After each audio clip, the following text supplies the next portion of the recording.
She married a stranger to escape her father's bullets and found the one man who would stand between her and death itself. In the spring of 1876, Clara Waynfield made a choice that would change her life forever: leap through a window into the unknown, or stay and become the fourth wife of a man whose previous wives all died under mysterious circumstances. By dawn, bleeding and desperate, she stumbled into a cattle camp where a quiet cowboy offered her something she'd never known: protection without price. But when her past came hunting, their pretend marriage would become the realest thing either of them had ever known. Stay with me until the end of this story, and leave a comment with the city you're watching from so I can see how far Clara's journey has traveled across the world. The first shot tore through Clara's bedroom door at midnight. The second splintered the door frame 3 inches from her head. "Clara Elizabeth Waynfield, you open this door right now!" Her father's voice, thick with whiskey and rage, crashed through the darkness like thunder before a storm. Clara pressed herself against the far wall of her tiny bedroom, her mother's silver revolver clutched in both trembling hands, her heart hammering so violently she could feel it in her throat. "Pa, please," her voice cracked. "Just let me talk to you in the morning when I'm what?" Another shot. This one punched clean through the door, and Clara watched in horror as moonlight streamed through the fresh bullet hole. "When I'm sober enough to listen to you disrespect me? To watch you ruin this family's last chance at salvation?" The door shuddered under the impact of his shoulder. Once. Twice. Clara's eyes darted around the room, her childhood sanctuary, now a trap. The window. It was her only chance. She grabbed the canvas bag she'd packed 3 hours earlier when she'd first heard her father and Harlan Moore discussing the arrangement over cigars and cards in the parlor below. 3 dresses, her mother's Bible. The last letter her mother had written before the fever took her. $43 stolen from the household jar. It wasn't much, but it was everything. "You think you're too good for Harlan Moore?" Her father's laugh was cruel, broken. "That man is offering to clear every debt I owe, every single one, and all you have to do is be a decent, obedient daughter for once in your miserable life." "His last 3 wives died, Pa," Clara shouted back, shocking herself with her own boldness. "Mary Moore drowned in 3 feet of water. Sarah fell downstairs she'd climbed 1,000 times. And Emma was clumsy. Accidents happen." "3 accidents, Pa? 3 dead women, and you want me to be the 4th? The silence that followed was somehow worse than the shouting. Clara could hear her father's heavy breathing through the damaged door. When he spoke again, his voice had gone cold. The voice he used when he was past reason, past mercy. "Harlan Moore is downstairs right now. Paid me $500 just for the promise of you. You come out right now and make yourself presentable, or I'm coming in there and dragging you out. You'll marry him tonight, or by God, I'll—" Clara didn't wait to hear the rest. She threw her canvas bag through the window first, then used the wooden chair to smash out the remaining glass. The sound brought an animal roar from her father and a final, devastating blow to the bedroom door. The top hinge gave way. "You ungrateful little—" Clara climbed onto the windowsill, her nightdress catching on jagged glass. She felt it tear, felt something warm running down her left arm. But she didn't stop. Couldn't stop. Behind her, the door finally surrendered, crashing inward. Her father's massive silhouette filled the doorway, the shotgun raised to his shoulder. "Clara, no!" She jumped. The 12-foot drop stole the air from her lungs and sent lightning bolts of pain shooting up through her ankles. For a moment, the world spun. Dark sky, darker ground, the yellow squares of lamplight from the ranch house windows. Then instinct took over. She grabbed her bag and ran toward the stables, her bare feet silent on the hard-packed dirt. "Clara!" Another shot. This one kicked up dust 2 feet to her left. Her father was firing blind into the darkness, but he was drunk and she was moving. She reached the stable and threw open the gate to the last stall. Rosie, her mother's old mare, 17 years old and half lame, but still the gentlest creature Clara had ever known. "I'm sorry, girl," Clara whispered, tears streaming down her face as she threw a blanket over the mare's back, no time for a saddle, and hauled herself up. "I'm so sorry, but we have to run." Rosie seemed to understand. The moment Clara's heels touched her flanks, the old mare bolted from the stable with more speed than she'd shown in years. Behind them, Clara heard her father's bellowing rage, heard Harlan Moore's higher-pitched shouts, heard the sound of horses being saddled in desperate haste. But Clara had a head start, and she had something neither of those men had: absolute nothing to lose. She rode west through the darkness, away from the Waynfield ranch, away from the only home she'd ever known, away from 20 years of her father's drinking and gambling and slow, steady descent into desperation. The night air was cold against her bleeding arms, and she could feel Rosie's labored breathing beneath her, but she didn't dare slow down. Not yet. Not until dawn. The sky was beginning to gray at the edges when Rosie finally stumbled. Clara felt the mare's front legs buckle and managed to throw herself clear just before Rosie collapsed onto her side, her flanks heaving, white foam around her mouth. They'd covered maybe 15-20 miles. Clara had no way to be sure. She'd followed the North Star and kept the mountains on her right, heading toward what? She didn't know. Just away. Always away. Rosie, no, no, no, no! Clara crawled to the mare's head, cradling it in her lap. Rosie's dark eyes found hers, and Clara saw the apology there. The old girl had given everything she had. You did so good. You did so good, Mama's girl. You saved me. Rosie's breathing slowed, then stopped. Clara sat in the dirt with her mother's dead horse and allowed herself exactly 3 minutes of tears. Then she stood up, retrieved her canvas bag, and started walking. Her feet were cut and bleeding from the nighttime run. Her arms were still seeping blood through the makeshift bandages she'd torn from her nightdress. She was wearing nothing but that torn nightdress and her mother's old shawl, and she had no idea where she was or where she was going, but she was free, or at least she was away. And for now, that was the same thing. The sun was fully up when she smelled the smoke. Not wildfire, wood smoke. Cook fires. And beneath it, the smell of coffee and horses and cattle. A lot of cattle. Clara crested a low rise and stopped dead in her tracks. Below her, spread across a shallow creek valley, was a cattle camp. Dozens of longhorns dotted the grassland, watched over by men on horseback. Near the creek itself, she could see chuck wagons, bedrolls, men moving with the easy efficiency of a long-established routine, a cattle drive, heading north, judging by the direction the herd was facing. Clara's first instinct was to hide. Strange men, rough men, the kind her father had always warned her about. But then she looked down at herself, bleeding, barefoot, wearing nothing but a torn nightdress, and realized she was long past the point where hiding would do any good. She needed help. Medical attention. Water, food. Shoes, for God's sake. She needed to take a chance on humanity, or she'd die out here in the grasslands, and her father would win after all. Clara straightened her spine, adjusted her mother's shawl to cover as much as possible, and started down the hill toward the camp. She made it about 50 yards before a rider cut her off.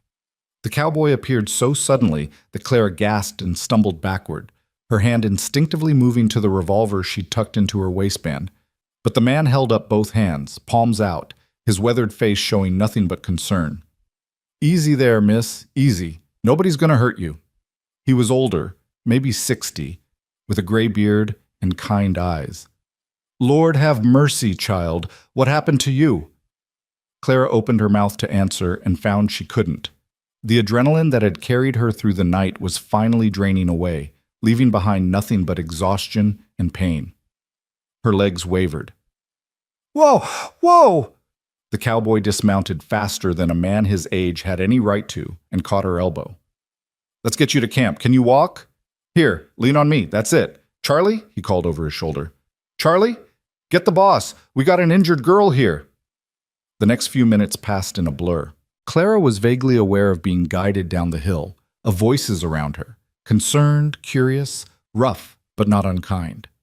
Someone pressed a canteen into her hands and she drank greedily, water spilling down her chin.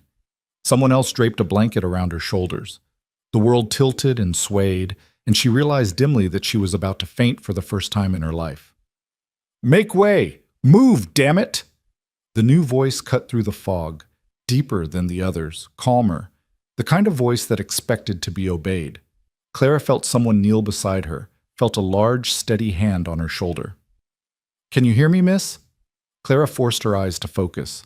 The man before her was tall. She could tell that even with him kneeling. Maybe 30, maybe a bit older. He had dark hair that needed cutting, a weathered face that said he spent all his time outdoors, and pale gray eyes that were studying her with an intensity that should have frightened her, but somehow didn't. There was something solid about him, something safe. "I can hear you," she whispered. "Good. My name is Reed Mercer. I'm the trail boss here. You're hurt. I can see that. But first I need to know, is someone chasing you?" Clara's hand tightened on her mother's revolver. Reed's eyes flicked down to it, then back to her face. He didn't flinch. "If someone is," he continued, "I need to know so I can prepare my men. But either way, you're safe here. I give you my word. Nobody touches you without permission. Understood?" Something in Clara's chest loosened. She'd been running on terror and desperation for so long that she'd forgotten what it felt like to be offered protection without price, help without expectation. A sob caught in her throat. "My father," she managed, "and a man named Harlan Moore. They might be coming." Reed's expression didn't change, but she saw something flicker in those gray eyes, something dangerous. He nodded once, then turned to the gathered men. "Danny, you and Lopez take the first watch on the back trail. Anyone rides in from the east, I want to know about it immediately. Carlson, bring the medical kit, and someone get some hot food together. Not just coffee, something substantial." He looked back at Clara. "When's the last time you ate?"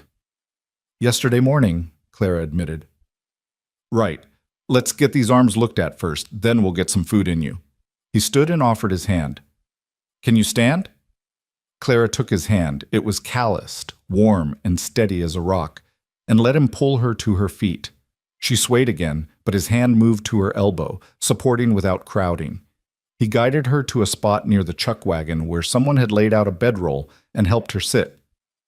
"I'm going to clean those cuts," Reed said, kneeling again and opening the medical kit Carlson had brought. "It might sting, just so you know." "I can handle it," Clara said, and was surprised to find she meant it. Reed's mouth quirked in what might have been a smile. "I believe you can."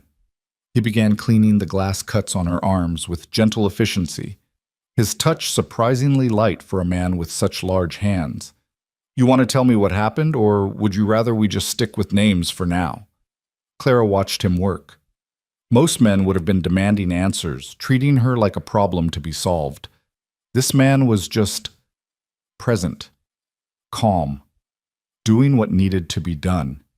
It made her want to talk. "My name is Clara Wainfield," she said quietly. "My father owned a ranch about 20 miles east of here. He's a gambler, a bad one. He accumulated debts he couldn't pay, and when Harlan Moore offered to clear them in exchange for..." She swallowed hard. "In exchange for me, as a wife." Pa agreed without asking me. Reed's hands paused for just a moment, then continued their work. "I'm guessing you disagreed with that arrangement." "Harlan Moore is 53 years old," Clara said, her voice steady despite the tears gathering in her eyes. "He's been married 3 times before. All 3 wives died under questionable circumstances. When I refused, my father tried to force me. She gestured to her arms. "I went through the bedroom window, rode my mother's old mare until she died. Then I walked until I found your camp." Reed finished bandaging her left arm and moved to her right. "Your mother's mare," he said quietly. "I'm sorry for your loss." The unexpected kindness broke something in Clara. A sob escaped, then another. Reed didn't try to shush her or tell her it would be all right. He just finished the bandaging, then sat back on his heels and waited. When she finally got herself under control, she found him watching her with those steady gray eyes. "I don't have anywhere to go," she admitted. "No family except my father, and he made his choice. I have $43 and the clothes on my back. Well, what's left of them? I know it's not enough to pay for passage anywhere, and I know you don't owe me anything, but I thought maybe..." She trailed off, suddenly aware of how impossible her situation was.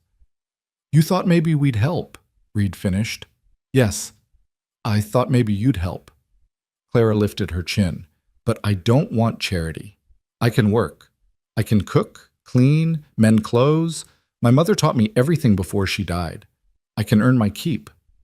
Something like respect flickered across Reed's face. Can you cook for 30 men? I can learn. Can you do it while keeping up with a cattle drive that moves 10 miles a day? I can try. Reed studied her for a long moment. Then he stood and offered his hand again. All right then, welcome to the Rocking M Cattle Drive, Clara Wainfield. You'll work for your keep under Cookie. That's our cook. He's been complaining about needing help for weeks. You'll sleep near the chuck wagon where I can keep an eye on things. And if your father or Harlan Moore show up, his expression went cold. Well, we'll deal with that when it happens. Clara took his hand and stood, feeling hope kindle in her chest for the first time since the previous midnight. Thank you, Mr. Mercer. Reed, he corrected, we're not formal on the trail. Now, come on, let's get you fed and find you something more suitable to wear. Martha, he called to a woman emerging from one of the supply wagons. Got a job for you. The woman who appeared was perhaps 50, with steel gray hair pulled back in a severe bun and sharp blue eyes that took in Clara's appearance in one sweeping glance. But her voice when she spoke was gentle. Lord have mercy, child. You look like you've been through hell and back. Just hell, Clara said. Haven't quite made it back yet. Martha barked out a laugh. I like her already. Come on, honey. Let's see what we can do about getting you decent. Reed, you men clear out and give us some privacy. Reed nodded and moved away, though Clara noticed he didn't go far. Within minutes, Martha had produced a pair of worn but serviceable canvas pants, a cotton shirt that had probably belonged to a slimmer cowboy, and, miracle of miracles, a pair of leather boots only slightly too large. These were my late husband's, Martha explained, helping Clara into the clothes. He was with the drive 2 years ago when a river crossing went bad. Kept his things for sentimental reasons, but I think he'd rather see them used than gathering dust. She looked Clara up and down, then nodded in satisfaction. Better. Not pretty, but practical. You'll do. Clara looked down at herself. She'd never worn pants before. Her father would have had apoplexy. But they were comfortable, allowing her to move freely. The shirt was too big, but Martha belted it at the waist, making it serviceable. The boots pinched a bit, but after the agony of walking barefoot across rough terrain, they felt like a blessing. Thank you, Clara said softly. For the clothes and for not asking questions. Martha's expression softened. Oh, honey, I've got questions. But I learned a long time ago that people running from something need time before they're ready to talk. When you're ready, I'll be here to listen. Until then, she glanced toward where Reed was organizing the men for the day's drive. You picked a good man to stumble across. Reed Mercer's as honest as they come. He says you're under his protection. Every man in this outfit will honor that. Now come on, let's introduce you to Cookie. Fair warning, he's crankier than a bear with a thorn in its paw, but his bark's worse than his bite. Cookie turned out to be a bow-legged man of indeterminate age with a magnificent white mustache and a vocabulary that would make a sailor blush. He looked Clara up and down when Martha brought her over, snorted, and said, You know how to peel potatoes? Yes, sir. Can you make coffee strong enough to stand a spoon in? Yes, sir. Can you cook beans without burning them, biscuits without making them hard as rocks, and bacon without turning it into charcoal? Clara thought of all the meals she'd prepared for her father over the years, trying to make meager supplies stretch, trying to bring him something good to soften his moods. Yes, sir. I can. Cookie studied her for another moment, then grunted. Fine. You'll start by helping with breakfast tomorrow. Today you rest. You look like death warmed over. But starting tomorrow, you pull your weight. I run this chuck wagon like a military operation, and I don't tolerate laziness, complaining, or drama. We clear? Crystal clear, sir. And stop calling me sir. Name's Cookie. Just Cookie. He turned away, muttering about strays and Reed's bleeding heart, but Clara saw him sneak a glance back at her bandaged arms, and his expression wasn't unkind. The rest of that first day passed in a strange, exhausted haze. Clara sat near the chuck wagon, accepting a bowl of stew and hardtack that tasted like the finest meal she'd ever eaten. Cowboys drifted by periodically, some just curious, others offering quiet words of welcome.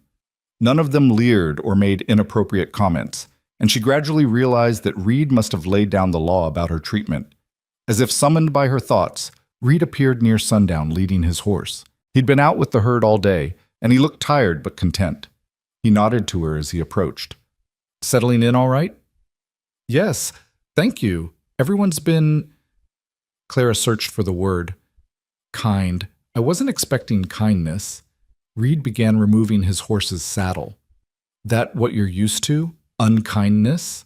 Clara watched him work. His movements were practiced, efficient, gentle with the animal. My father wasn't always cruel, she said slowly. When my mother was alive, he was different. But after she died, he just sort of gave up on everything. The ranch fell apart. He started drinking, gambling, making worse and worse decisions. She paused. I tried to hold things together, but I was just a kid. And then I wasn't a kid anymore, and he started seeing me as a solution to his problems instead of his daughter. Reed was quiet for a moment, brushing down his horse. When he spoke, his voice was carefully neutral. Harlan Moore, you said 3 wives died. Mary drowned in shallow water. Sarah fell downstairs. Emma, they said her heart gave out, but she was only 32 and healthy as a horse. Clara wrapped her arms around herself. The rumors around town were never proven, but everyone suspected. Everyone except my father, apparently. Or maybe he just didn't care. He cared more about clearing his debts than protecting his daughter. It wasn't a question. Yes. Reed finished with his horse and turned to face her directly. Did he hurt you? Before last night, I mean. Clara met his eyes. He raised his hand to me exactly once. I pulled my mother's revolver on him and told him if he ever did it again, I'd shoot him while he slept. He believed me. To her surprise, Reed smiled, a genuine smile that transformed his stern face into something almost boyish. Good for you. A woman should know how to defend herself. The smile faded. But you shouldn't have had to defend yourself from your own father. He shook his head. That's not right. No, Clara agreed quietly. It's not. They stood in comfortable silence for a moment, the sounds of the camp settling in around them, men talking, horses nickering, the crackle of cook fires. Clara felt something unfamiliar stirring in her chest.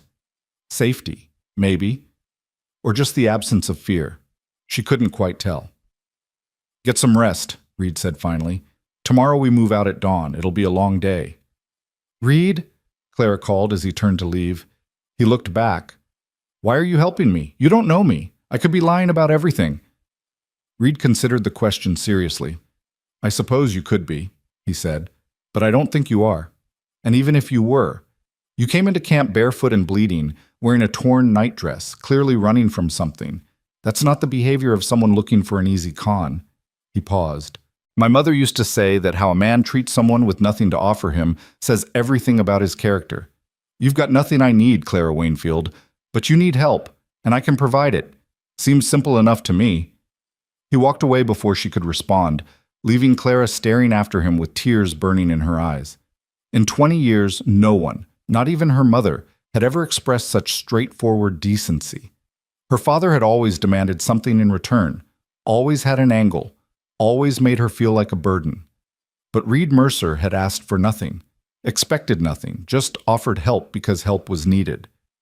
Clara curled up in the bedroll Martha had provided, pulled the blanket up to her chin, and for the first time in longer than she could remember, she fell asleep without fear gnawing at her gut.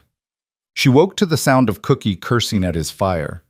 The sky was still dark, but Clara could see the faint gray promise of dawn on the eastern horizon. Around her the camp was stirring, men rolling out of bedrolls, horses being saddled, the low murmur of morning conversation. She sat up, wincing at the stiffness in her legs and the throb of pain in her bandaged arms. Well, don't just sit there, Cookie bellowed when he spotted her. You said you could help, girl. Time to prove it. Clara scrambled to her feet and hurried over. Cookie thrust a giant coffee pot into her hands. Fill this from the creek. Get it on the fire, and add 6 handfuls of grounds. And when I say handfuls, I mean full handfuls. These cowboys don't want tea. They want coffee, strong enough to grow hair on their chests. Move! For the next 2 hours, Clara worked harder than she'd ever worked in her life. She made coffee, mixed biscuit dough, fried bacon, scrambled eggs in massive cast-iron skillets, and sliced leftover beef for sandwiches the cowboys would take with them during the day's ride. Cookie barked orders constantly, but she noticed he also positioned himself to take the heaviest loads, spare her still healing arms, and demonstrate techniques when she struggled. By the time the sun cleared the horizon, 30 cowboys had been fed, the chuck wagon had been packed, and Clara was sweating, exhausted, and oddly exhilarated. Cookie looked her over, then gave a grudging nod. "You'll do," he said. "You'll do just fine." High praise, apparently, judging by Martha's surprised laugh. The drive moved out shortly after breakfast, a slow-moving river of cattle and cowboys heading north toward Wyoming.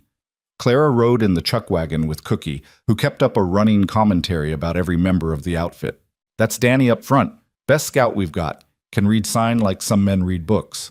The Mexican fellow next to him is Lopez, quiet as a church mouse, but faster with a rope than any white man I ever saw. Those two over on the left are the Carlson brothers, Tom and Jack. Can't tell them apart, don't even try. That tall drink of water is Martin. He's our wrangler, handles the remuda. And of course, you've met Reed." Clara's eyes found Reed without conscious effort. He rode at the head of the herd, sitting his horse with the easy grace of someone who'd been born in a saddle. Even from a distance, she could feel the authority he commanded, not through force, but through sheer competence and respect. "He's a good man," Cookie said, following her gaze. "Best trail boss I ever worked for, and I've worked for a lot of them over 40 years. Fair, smart, doesn't take unnecessary risks with his men or his herd. You could do worse than to trust him." I already do trust him," Claire said, surprising herself with the admission. Cookie smiled into his mustache, but said nothing. Yeah. The days fell into a rhythm. Up before dawn to help Cookie with breakfast. Travel 10 or 12 miles while the herd grazed and moved. Stop at midday for a quick meal. Continue until evening when they'd set up camp and Clara would help prepare dinner for hungry, tired men. Then clean up, prep for the next morning, and collapse into her bedroll. It was exhausting. Clara's arms ached from lifting heavy pots. Her legs protested the constant standing. Her hands developed blisters from kneading bread dough and scrubbing pans in creek water. But she was free. No one told her she was worthless. No one looked at her like she was a burden or a commodity to be sold. The cowboys treated her with respect, sometimes awkward, sometimes overly formal, but always respectful. Martha checked on her daily, making sure her cuts were healing properly. Cookie taught her trail cooking techniques while pretending he wasn't. And Reed was there. Not hovering, not intrusive, but present. He'd appear at breakfast for his coffee, and he'd nod to her. "Morning, Miss Wainfield." Always formal, always proper.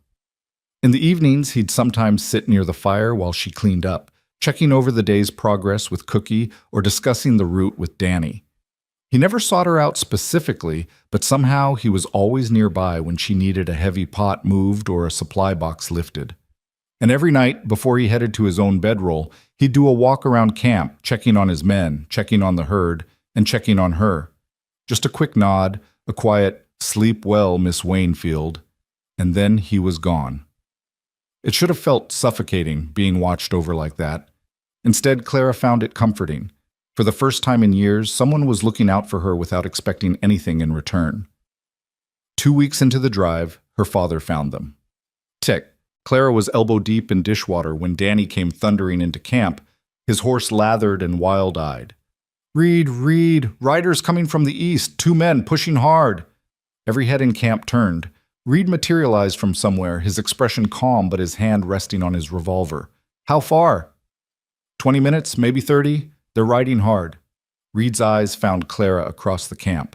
She stood frozen, water dripping from her hands, her heart suddenly pounding. He crossed to her in 4 long strides. "Is it them?" She couldn't speak, could only nod.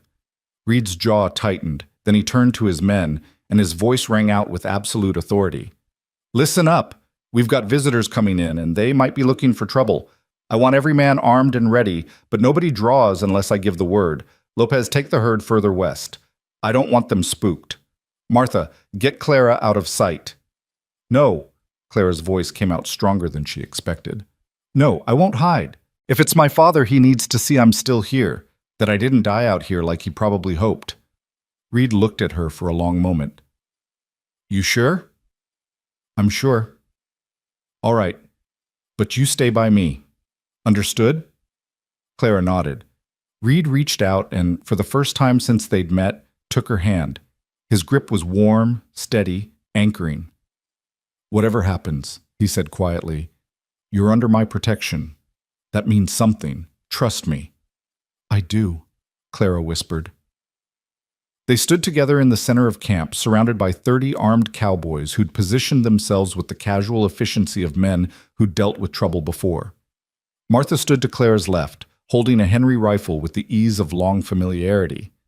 Cookie had positioned himself near the chuck wagon, his shotgun resting across his lap. The minutes stretched like hours. Then Clara heard it. Hoofbeats, coming fast. 2 riders crested the ridge and pulled up short, staring down at the assembled camp. Even from a distance, Clara recognized her father's bulky form and Harlan Moore's slight weasel-like frame. Stay calm, Reed murmured. Deep breaths. You're safe. Her father spurred his horse forward, Moore following close behind. They rode straight through the scattered campfires and pulled up 10 feet from where Clara stood with Reed. Her father looked worse than she'd ever seen him, unshaven, red-eyed, his clothes stained and rumpled. Moore looked pristine as always, but his eyes held a cold fury that made Clara's skin crawl. Clara, her father's voice was hoarse. Get on this horse. We're going home. No. The word came out clear and strong.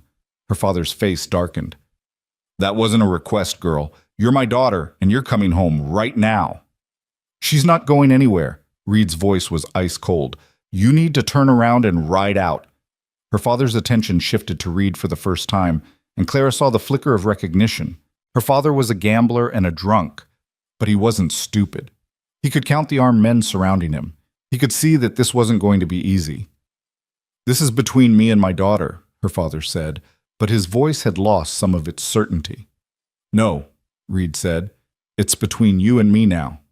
The lady has made her choice, and you'll respect it. Lady? Harlan Moore spoke for the first time, his voice dripping with contempt. That's no lady. That's stolen property. I paid good money for her, and I intend to collect. The temperature in the camp seemed to drop 20 degrees. Clara heard the distinctive sound of hammers being cocked on revolvers all around them. Reed's hand tightened on hers, then released. He took one step forward, placing himself directly between Clara and the 2 men. Let me make this real simple for you gentlemen, Reed said, his voice deadly calm. First, Clara is a human being, not property. Second, she's currently under my protection, which means you'll go through me to get to her. Third, and most important, he paused, and his next words were soft but carried to every corner of the camp. She's my wife. The world stopped spinning. Clara's breath caught. Her father's mouth fell open. Harlan Moore went rigid in his saddle. You're lying, her father said. I'm not. Reed didn't even glance back at Clara. His eyes stayed locked on the 2 men. We were married 3 days ago at a trading post about 20 miles west of here, legal and binding, which means she's now Clara Mercer, and she's no longer any concern of yours. Clara's mind reeled. They hadn't been married. There was no trading post. This was a lie, a complete fabrication, and yet Reed delivered it with such absolute conviction that even she almost believed it. Prove it, Moore said sharply. I don't have to prove anything to you, Reed replied. But if you're determined... He turned finally, his eyes meeting Clara's. Clara, come here, sweetheart. The endearment should have sounded false. Instead, it sent warmth flooding through her chest. She moved to stand beside him, and he slipped his arm around her waist with easy familiarity. To anyone watching, they looked like what they were pretending to be, a married couple. Tell them, Reed said gently. Clara looked up at this man who'd given her safety, given her work, given her dignity. And now he was offering her the ultimate protection, his name. She didn't understand why, didn't understand what he stood to gain, but in that moment, standing in front of her father and Harlan Moore, she made a choice. It's true, she said, her voice clear. Reed and I were married last week. I'm his wife. Her father's face went from red to purple. You lying little... You can't be married. You're 20 years old. You needed my permission. I'm 21 as of 2 months ago, Clara said, realizing it was true. She'd turned 21 in March, and there'd been no celebration, no recognition, just another day of dodging her father's demands. I didn't need anyone's permission, and even if I did, you forfeited any claim to make decisions for me when you tried to sell me to a man who murdered his last 3 wives. That's slander, Moore hissed. I could have you arrested for stating what the whole county knows. Martha's voice cut through the tension. She'd stepped forward, her rifle still cradled casually. I grew up in that area, Mr. Moore. I knew Sarah Moore before she married you. She was my cousin. So you be real careful about threatening this girl, or we might need to have a longer conversation about what really happened to Sarah. Moore's face went white. Her father looked between them, clearly calculating odds and not liking what he found. Finally, he turned back to Clara, and for just a moment she saw something that might have been regret flicker across his face. Clara, he said, more quietly now. Please. I'm sorry. I was desperate. The debts. I'm about to lose everything. Just come home. We'll figure something else out. For a moment, just a moment, Clara felt the old familiar pull. The desire to fix things, to save him from himself, to be the good daughter who made everything right. Then she remembered the sound of gunfire, the feeling of glass cutting into her arms, the absolute certainty that her father cared more about his debts than her life. No, Pa, she said softly. I'm not coming home. You made your choice. Now I've made mine. Her father stared at her for a long moment. Then he jerked his horse's reins, turning away. Fine. You want to throw your life away on some dirt-poor cowboy, you do that. Don't come crying to me when you realize what a mistake you've made. I won't, Clara said. Moore lingered a moment longer, his cold eyes fixed on her. This isn't over, he said quietly. Marriages can be annulled. And when it is, I'll be waiting. Keep waiting, Reed said, but do it somewhere far away from here. If I see you again, Mr. Moore, I'll assume you mean my wife harm, and I protect what's mine. The possessiveness in his voice should have offended Clara. Instead, it made her feel safer than she'd felt in years. Moore finally turned his horse and followed her father. The two men rode out of camp at a gallop, and Clara watched them disappear over the ridge. Only when they were completely out of sight did she realize she was shaking. Reed's arm tightened around her waist. You did good, he murmured. Real good. Come on, let's sit you down before you fall down. He guided her to a spot by the fire, and Martha appeared with a cup of coffee laced with something stronger. Clara drank it gratefully, feeling the warmth spread through her chest. Around them, the camp slowly returned to normal, men holstering weapons, returning to their tasks, though she noticed Danny and Lopez rode out immediately, presumably to make sure her father and Moore kept going. Cookie clapped Reed on the shoulder. Quick thinking, boss. Yeah. Reed rubbed the back of his neck, looking uncomfortable. About that? He turned to Clara, and for the first time since she'd met him, he looked uncertain.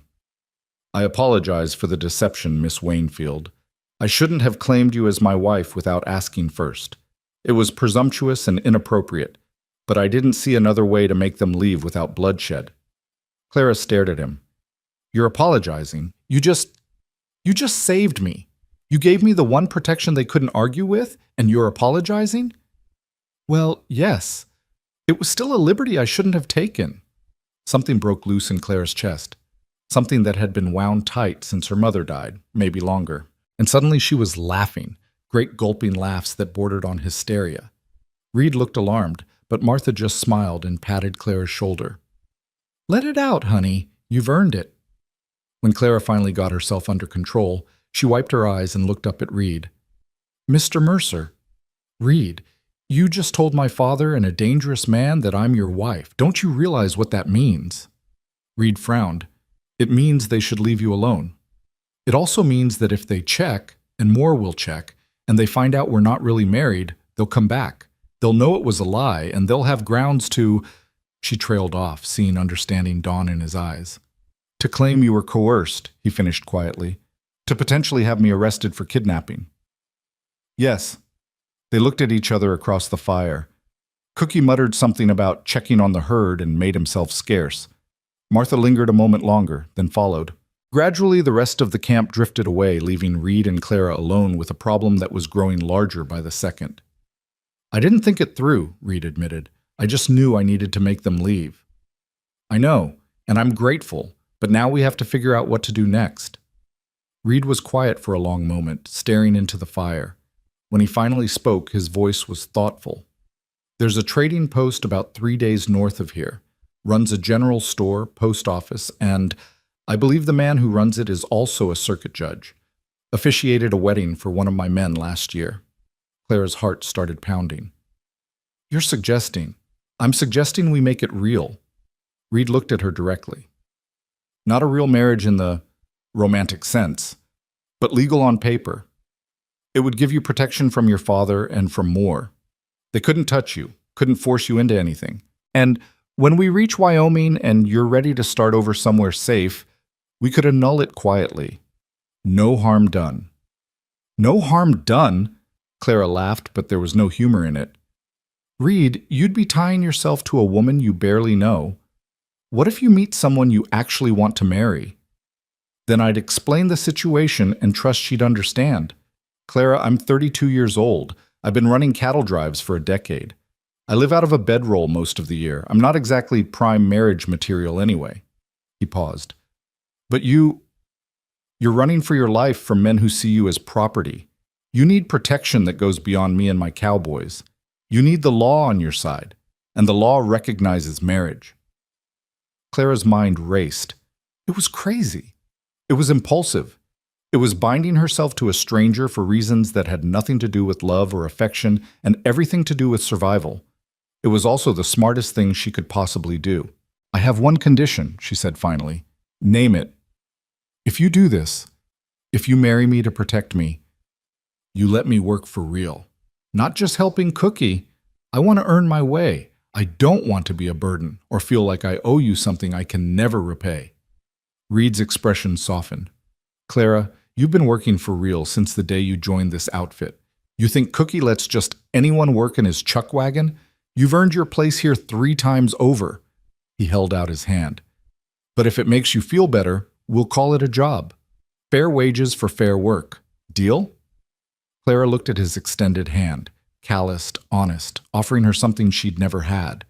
A real choice, a path forward. Freedom wrapped in the unlikely package of a marriage of convenience to a cowboy she'd known for less than a month. She took his hand. Deal. And with that handshake, Clara Waynfield's path changed forever. The trading post appeared on the horizon 3 days later, shimmering in the afternoon heat, like a mirage that might disappear if Clara blinked too hard. She'd spent those 3 days in a strange state of suspended reality, going through the motions of cooking and cleaning, laughing at Cookie's terrible jokes, accepting Martha's quiet support, all while her mind circled endlessly around the decision she'd made. She was going to marry Reed Mercer, a man she'd known for less than 3 weeks. A marriage built not on love or even affection, but on survival and pragmatism. It should have terrified her. Instead, she felt an odd sense of calm, as if some part of her had been waiting for this moment without knowing it. Reed rode up beside the chuck wagon as they approached the settlement, his horse matching Cookie's easy pace. He looked up at Clara, his expression carefully neutral. "You can still change your mind," he said quietly. "No judgment, no hard feelings. We'll figure out another way to keep you safe." Clara studied his face, the weathered skin, the serious gray eyes, the mouth that rarely smiled but somehow made each smile worth waiting for. In 3 weeks, she'd learned things about this man that most people never knew about their spouses. She knew he woke before dawn every morning and checked on his men before seeing to his horse. She knew he never asked anyone to do something he wouldn't do himself. She knew he split his own dinner portion with the youngest cowboy when supplies ran low, pretending he wasn't hungry. She knew he was fair, honest, kind without being soft, strong without being cruel. She knew, in short, that she could do far worse than Reed Mercer, even in a marriage that was only real on paper. "I haven't changed my mind," she said. Something flickered in his eyes. Relief, maybe, or respect. He nodded once. "All right, then. Let's go make you an honest woman, Miss Waynfield." The trading post was larger than Clara expected. A sprawling general store with a post office attached, a small boarding house, and a livery stable. A hand-painted sign proclaimed it Patterson's Trading Post and General Mercantile, and beneath that in smaller letters, J. Patterson, Proprietor and Circuit Judge. Reed dismounted and came around to help Clara down from the wagon. His hands on her waist were gentle but impersonal, and she found herself wondering if he'd ever held a woman with real affection, or if his life had been too consumed by cattle and trails and endless horizons to leave room for romance. "You folks need supplies?" A man emerged from the store, tall, thin, with spectacles perched on a prominent nose. "We've got dry goods, ammunition, tobacco. Actually, we're looking for Judge Patterson," Reed said. The man's eyebrows rose. "You found him. James Patterson, at your service. What can I do for you?" "We need you to marry us." Patterson looked between Reed and Clara, his gaze sharpening as he took in Clara's worn clothes, her still healing arms, the way she stood close to Reed but not quite touching. "I see. And this is a voluntary union on both sides?" "It is," Clara said firmly. "No coercion, no threats? You're entering this marriage of your own free will, Miss Wainfield, Clara Wainfield. And yes, I'm entering it freely." Patterson studied her for another moment, then nodded. "Very well. I'll need to see identification if you have it, and there's a $5 fee for the ceremony. We can do it right now if you're ready, or you can take some time to—" "Right now is fine," Reed said. "Right now is perfect," Clara agreed. 20 minutes later, Clara stood in the back room of Patterson's Trading Post, wearing the only dress she owned, a simple blue cotton that Martha had helped her press with heated irons. Martha had also worked some kind of miracle with Clara's hair, taming it into a soft arrangement pinned at the nape of her neck with wildflowers hastily gathered by some of the younger cowboys. "You look beautiful, honey," Martha said, her eyes suspiciously bright. "Your mama would be proud." Clara's throat tightened. "You think so?" "I know so. You're doing what you need to do to survive, and you're doing it with your head held high. That takes courage." Martha adjusted one of the flowers. "And between you and me, I've seen the way that man looks at you when he thinks no one's watching. This might have started as convenience, but I don't think it's going to stay that way for long." Before Clara could process that statement, Cookie stuck his head through the door. "They're ready for you." Clara took a deep breath, smoothed her dress one final time, and walked out into the main room of the Trading Post. Reed stood near the counter, freshly shaved and wearing a clean shirt she'd never seen before, dark blue that brought out his eyes. His hair was still damp, combed back from his face. He looked nervous, she realized with surprise. This confident, unflappable man was actually nervous. When he saw her, something in his expression shifted, softened.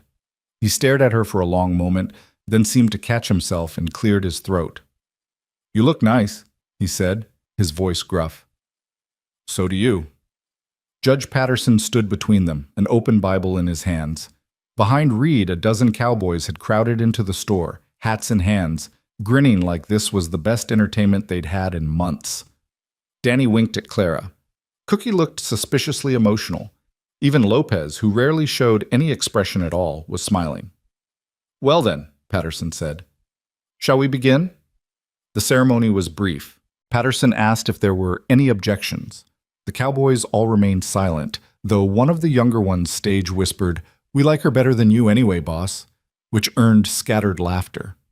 He asked Reed and Clara to join hands, which they did, and Clara was startled by the warmth of Reed's palm against hers, the way his fingers wrapped around hers with surprising gentleness. "Reed Mercer, do you take this woman to be your lawfully wedded wife, to have and to hold from this day forward, for better or for worse, for richer or for poorer, in sickness and in health, to love and to cherish? Till death do you part?" Reed's eyes were steady on hers. "I do."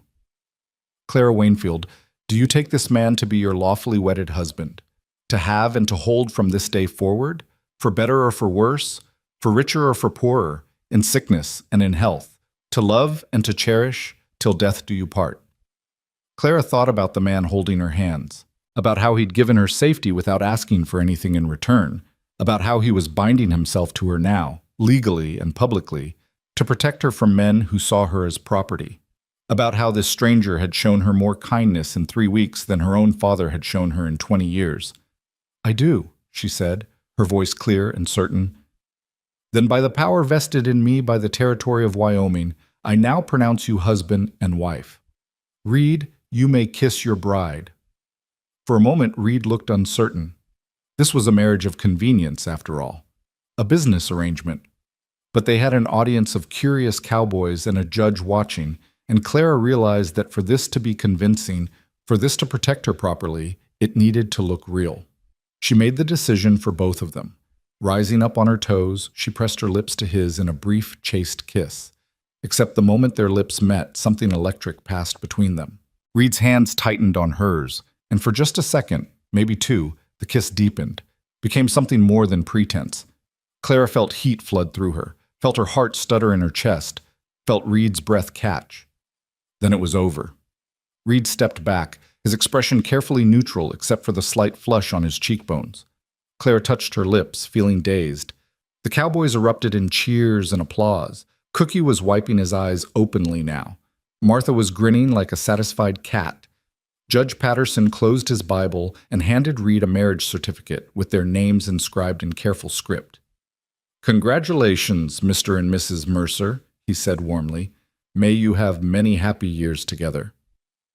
"Thank you," Reed managed. Clara just nodded, still unable to form words. Her lips were still tingling. The celebration that followed was rowdy and good-natured. Someone produced a bottle of whiskey. Someone else had a fiddle. The cowboys toasted the newlyweds with tin cups and terrible jokes about wedding nights that made Clara blush and Reed scowl good-naturedly. Cookie presented them with a slightly lopsided cake he'd apparently been baking in secret, and Martha gave Clara a knowing smile that suggested she saw right through the convenience excuse. As the sun set and the fiddle music picked up, Danny grabbed Clara's hand and pulled her into an impromptu dance, spinning her around the clearing while the other cowboys clapped along. She laughed, really laughed, for the first time since leaving her father's ranch, and the sound of it seemed to surprise everyone, including herself. When Danny finally released her, breathless and dizzy, she stumbled directly into Reed's arms. He'd been watching from the sidelines, but his hands came up automatically to steady her, and for a moment they stood there, his arms around her waist, her hands on his chest, both of them breathing hard. "Having fun, Mrs. Mercer?" he asked, and there was something warm in his voice that made her stomach flip. "Yes," she said honestly. "I am. Is that strange, to be having fun at my own fake wedding?" "It's not fake," Reed said quietly. "It's real in the ways that matter. Legal, binding, witnessed. The only thing that's different is—" He trailed off. "Is that we're not in love," Clara finished. "Right." Reed's arms loosened, but he didn't let go entirely. "That's the only difference." Clara looked up at him, at this man who was now her husband in name and law, if not in heart, and wondered if Martha might be right. Wondered if there was something growing between them that neither of them had planned for or knew quite what to do with. "Dance with me?" she asked impulsively. Reed looked startled. "I'm not much of a dancer." "Neither am I, but we're supposed to be newlyweds and people are watching." It was an excuse, and they both knew it. But Reed nodded slowly and led her to the makeshift dance area. The fiddler, reading the moment perfectly, switched to something slower, sweeter. Reed's hand found the small of her back, his other hand gently holding hers, and they began to move. He wasn't lying, he wasn't much of a dancer, but he was steady and sure-footed, and after a moment Clara relaxed into his lead. They swayed together under the darkening sky, surrounded by cowboys and cook fires and the vast openness of the frontier, and Clara felt something shift in her chest, something that felt dangerously like hope. "Thank you," she whispered. "For what?" "For this, for everything, for giving me a chance at a life." Reed was quiet for a moment. When he spoke, his voice was rough. "You gave yourself that chance, Clara. You jumped out that window. You rode until you couldn't ride anymore. You walked until you found help. I'm just glad I could be the help you found." The song ended. The moment stretched. Then Cookie called out something about needing help with the food, and the spell broke. Reed released her, gave her a small nod, and walked away to talk to Judge Patterson about trail conditions ahead. Clara stood alone in the firelight, her hand pressed to her chest where her heart was still racing, and wondered what exactly she'd just gotten herself into. That night, Judge Patterson offered them the use of a small room above the trading post. A wedding night courtesy, he said with a knowing smile. Reed accepted with thanks, though Clara noticed the tension in his shoulders as they climbed the narrow stairs. The room was tiny, barely large enough for the narrow bed, a washstand, and a single chair. Reed stopped in the doorway, looking at the bed, then at Clara, then at the floor. "I'll sleep downstairs," he said immediately, "or outside with the men. This is for you."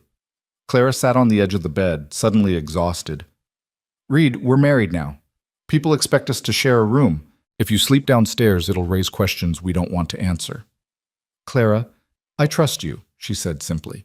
"And there's barely enough room in this bed for one person, let alone improper behavior. We'll manage." Reed looked like he wanted to argue, but finally he nodded. "All right, but I'll take the floor. The bed is big enough for both of us if we're careful." "The floor is fine." There was something in his voice, something stubborn and protective and maybe a little afraid, that made Clara realize he wasn't worried about her virtue. He was worried about himself, about what sharing a bed might mean, might lead to, might make him feel. "All right," she said softly. "The floor." She changed into her nightdress behind the small privacy screen while Reed made himself a bed out of his bedroll and saddle blanket. When she emerged, he was already lying down, his back to the bed, staring at the wall. She climbed under the thin quilt and blew out the lamp. Darkness fell. Clara lay on her back, listening to Reed's breathing below her, feeling the strange reality of her situation settle over her like that quilt. She was married. To a man she'd known less than a month. A man currently sleeping on the floor to preserve her honor and his own peace of mind. "Clara?" Reed's voice came through the darkness. "Yeah? I promise you, this arrangement, this marriage, I'll never ask for anything you're not willing to give. You understand? This is protection, safety, nothing more." Clara stared at the ceiling, feeling something twist in her chest. Relief, certainly. But underneath it, something else. Something that felt uncomfortably like disappointment. "I understand," she said. "Good. That's good." Silence fell again. This time it lasted until morning. The cattle drive resumed the next day, and Clara quickly discovered that being married to the trail boss changed exactly nothing about her daily routine. She still woke before dawn to help Cookie with breakfast. She still spent her days in the chuck wagon, preparing meals and mending clothes. She still fell into her bedroll each night, exhausted and sore. The only difference was the knowing looks from the cowboys, the way they called her Mrs. Mercer, with varying degrees of sincerity and amusement, and the way Reed seemed to be deliberately avoiding her. Not obviously, he still checked in with Cookie about supplies, still made his evening rounds of the camp, but he no longer sat by the fire while she cleaned up. He didn't meet her eyes at breakfast, and he'd moved his bedroll to the far side of camp, as far from her as possible while still being in the same campsite. Martha noticed, of course. A week after the wedding, she cornered Clara while they were washing dishes in a creek. "So," Martha said casually, "how's married life treating you?" "It's fine." You sleeping in separate bedrolls?" Claire's hand stilled in the dishwater. "That's none of your business." "Oh, honey, everything in a cattle drive is everyone's business. You can't hide anything when 30 people live in each other's pockets for months." Martha handed her another plate. "I'm not judging. I'm just saying that man is running scared, and if you want this marriage to be anything more than words on paper, you're going to have to do something about it." "I don't want it to be more," Clara said, but her voice lacked conviction. Martha gave her a look. "Keep telling yourself that. Maybe eventually it'll be true." Clara opened her mouth to argue, but at that moment Danny came racing into camp on his horse, and the expression on his face killed any response she might have made. "Reed, we got trouble!" Reed emerged from where he'd been checking the remuda, his hand already on his gun. "What kind of trouble?" "Riders, 5 of them, coming up from the south. They're asking for the trail boss, by name." Clara's blood went cold. Reed's eyes found hers across the camp, and she saw her own fear reflected there. 5 riders. Not just her father and Harlan Moore this time. They'd brought reinforcements. "Danny, get the herd moved north fast. Cookie, pack the wagons. Martha, take Clara and—" "No!" Clara stood, dropping the plate back into the wash water. "I'm not hiding. Not this time." Clara, if it's Moore and he's brought hired guns, then you'll need me to testify that I'm here willingly, that this marriage is real. She crossed to him, lifted her chin. I'm not running anymore, Reed. Whatever happens, we face it together. Reed looked at her for a long moment, clearly torn between protecting her and respecting her choice. Finally, he gave a sharp nod. All right, but you stay behind me, and if shooting starts, you get down and stay down. Understood? Understood. The riders appeared 10 minutes later, cresting the ridge at an easy canter. Clara recognized Harlan Moore immediately, still immaculate, still cold-eyed. Her father wasn't among them.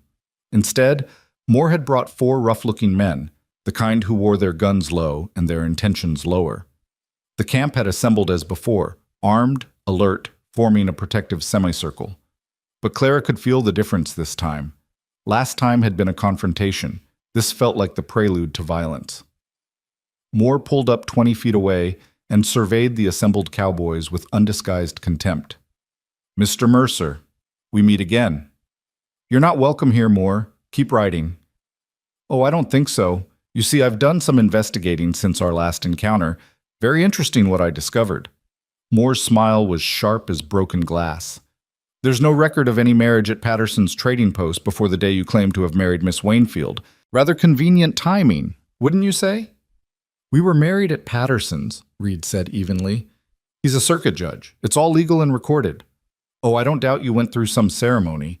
But I wonder, did you consummate this marriage? Because if not, it can be annulled quite easily. Lack of consummation is grounds for annulment in every territory and state. Clara felt Reed go rigid beside her. Around them she heard the cowboys shifting, hands moving to weapons. Our private life is none of your concern, Reed said, his voice dangerously quiet. It is when I have a legal contract with Clara's father promising me his daughter in exchange for clearing his debts. A contract that predates your convenient marriage. Moore pulled a folded paper from his jacket. Signed, witnessed, and entirely binding. Clara Wainfield was promised to me, and one way or another, I intend to collect. That contract is worth less than the paper it's written on, Clara spoke up, her voice shaking but determined. You can't contract away a person like property. I'm not a horse or a piece of land to be sold. Your father had legal guardianship over you. He had the right to make decisions on your behalf. I'm 21 years old. He had no such right. Moore's expression flickered, just for a moment, with uncertainty. Then it hardened again. Nevertheless, I paid good money for you, and I will be compensated. Either you come with me now, or I'll see Mr. Mercer arrested for kidnapping, fraud, and theft of property. She's not property, Reed's voice cracked like a whip. And if you try to take her, you'll have to go through every man here. I was hoping you'd say that. Moore gestured to his hired guns. I've brought adequate persuasion. The tension in the camp ratcheted up another notch. Clara could hear hammers being cocked, see men settling into fighting stances. This was going to end in bloodshed. People, good people, were going to die because she'd refused to be sold like livestock. She couldn't let that happen. Wait, Clara said. She stepped forward out of Reed's protective shadow. Mr. Moore, you say you want compensation for money paid to my father. How much? Clara, no. Reed grabbed her arm, but she shook him off. How much? She repeated. Moore studied her, calculating. $500, plus interest, given the inconvenience and delay. Call it $700 total. I'll pay it. The camp erupted. Reed was saying absolutely not. Cookie was cursing. Martha was demanding to know where Clara would get that kind of money. But Clara ignored them all, her eyes fixed on Moore. Give me 3 months, she said. I'll earn the money working this drive and the next. $700, every penny. And in exchange, you tear up that contract with my father and leave us alone. Forever. Moore considered this. What guarantee do I have that you'll pay? My word. Not good enough. Then Reed's word, Clara said. I'm his wife now. My debts are his debts. And unlike my father, Reed Mercer honors his commitments. She felt Reed's shock, but she didn't look at him. Couldn't look at him. She just committed him to a debt he'd never agreed to, bound him to her even more thoroughly than their paper marriage had. But it was the only way she could see to end this without bloodshed. Moore glanced at Reed. And you'll vouch for this debt, Mercer? Clara held her breath. Reed could refuse, could tell her she had no right to speak for him, could let Moore take her rather than saddle himself with a $700 debt for a woman he barely knew. Instead, Reed moved to stand beside her. His hand found hers, fingers interweaving, presenting a united front. "My wife's word is my word," he said quietly. $700 paid within 3 months. And then you disappear from our lives permanently. We have a deal? Moore studied them both for a long moment. Then, to Clara's shock, he smiled. "You know what? We have a deal. I'll even put it in writing, properly witnessed. 3 months from today, Clara Mercer, will pay me $700 in exchange for the destruction of her father's contract and my permanent departure. If she fails to pay," his smile widened, "well, then we revisit the question of annulment and compensation." He wheeled his horse around. 3 months, Mrs. Mercer. I'll be counting the days." The 5 riders departed at a gallop, leaving behind a camp full of stunned, angry cowboys and one absolutely furious trail boss. The moment the riders were out of sight, Reed released Clara's hand and walked away without a word. She watched him go, her heart sinking. Cookie put a hand on her shoulder. "Give him time, girl. That was a hell of a thing you just did." "I had to," Clara whispered. "People were going to die." "Maybe. But you also just committed that man to a debt that's going to take a lot more than 3 months to pay off. Trail boss wages are good, but they ain't that good." Clara knew. She'd done the math in her head even as she was making the offer. $700 was more money than she'd ever seen in her life. More than Reed probably made in half a year. She'd bound them together financially, made him responsible for her father's sins, all without asking permission. She'd had no choice. But that didn't mean Reed had to forgive her for it. The rest of that day passed in tense silence. The herd moved north, the wagons rolled, the sun tracked across the sky. But the easy camaraderie that had developed over weeks of trail life was gone, replaced by worried whispers and sidelong glances. Clara went through the motions of her work, but her mind was elsewhere, calculating impossible numbers, trying to figure out how she could possibly earn that much money in 3 months. As the sun set and dinner was served, Reed still hadn't returned to camp. Danny mentioned he was out checking on some strays. Cookie said he was scouting tomorrow's route. Martha just looked at Clara with sympathy and said nothing. Clara cleaned up after dinner, packed away the supplies, prepared the sourdough starter for tomorrow's breakfast. The camp settled into its nighttime routine around her. Men playing cards, telling stories, checking weapons and tack. But the usual laughter was muted. Everyone was waiting to see what would happen between the trail boss and his too impulsive bride. Finally, as Clara was finishing the last of the dishes, Reed appeared at the edge of the firelight. He looked exhausted, his face drawn, his shoulders tight with tension. He glanced around camp, saw everyone trying to pretend they weren't watching, and jerked his head toward the darkness beyond the wagons. Clara dried her hands and followed him. They walked in silence until they were far enough from camp that they couldn't be overheard. Then Reed stopped, ran a hand through his hair, and turned to face her. $700, Clara. Do you have any idea? Yes, she interrupted. I know exactly what I've done. I've tied you to a debt that's going to take us months or maybe years to pay off. I've made decisions about your life without asking. I've been impulsive and presumptuous and probably incredibly stupid. She took a breath. But I couldn't let people die for me. I couldn't let you and the men risk your lives because my father sold me to a monster. So yes, I know what I've done. And I'm sorry. I'm so sorry. Reed stared at her. Then, to her absolute shock, he laughed, a short, sharp sound without humor. Sorry, you're sorry. Yes. Clara, I'm not angry because you created a debt. I'm angry because you didn't trust me to handle it. You jumped in and made a deal without even... He stopped, shook his head. We're supposed to be partners in this, husband and wife, even if it's only on paper. But you made a unilateral decision that affects both of us, and you did it without even looking at me first. Clara felt tears prick her eyes. You're right, I should have consulted you, but there wasn't time, and I was terrified, and I just wanted to protect you, all of you. I don't need protecting. I'm not some fragile thing that breaks under pressure. I know that, but Reed, you've been protecting me since the moment I stumbled into your camp. You've given me everything, Safety, work, your name, legal protection. You've asked for nothing in return. The least I could do was try to keep you from getting shot over me." Reed was quiet for a long moment, his face shadowed by the darkness. When he spoke again, his voice was softer. "That's what this was about? You were trying to protect me?" "Of course. What did you think?" "I thought—" He hesitated. "I thought maybe you were trying to get out of the marriage. Make it untenable so I'd want an annulment." Clara blinked. "What? Why would I want that?" "Because it's not a real marriage, Clara. It's a legal convenience. And now I've dragged you into a massive debt and 3 more months of uncertainty. You'd be well within your rights to want out." "Reed, I don't want out. This marriage might have started as convenience, but it's—" She searched for the right words.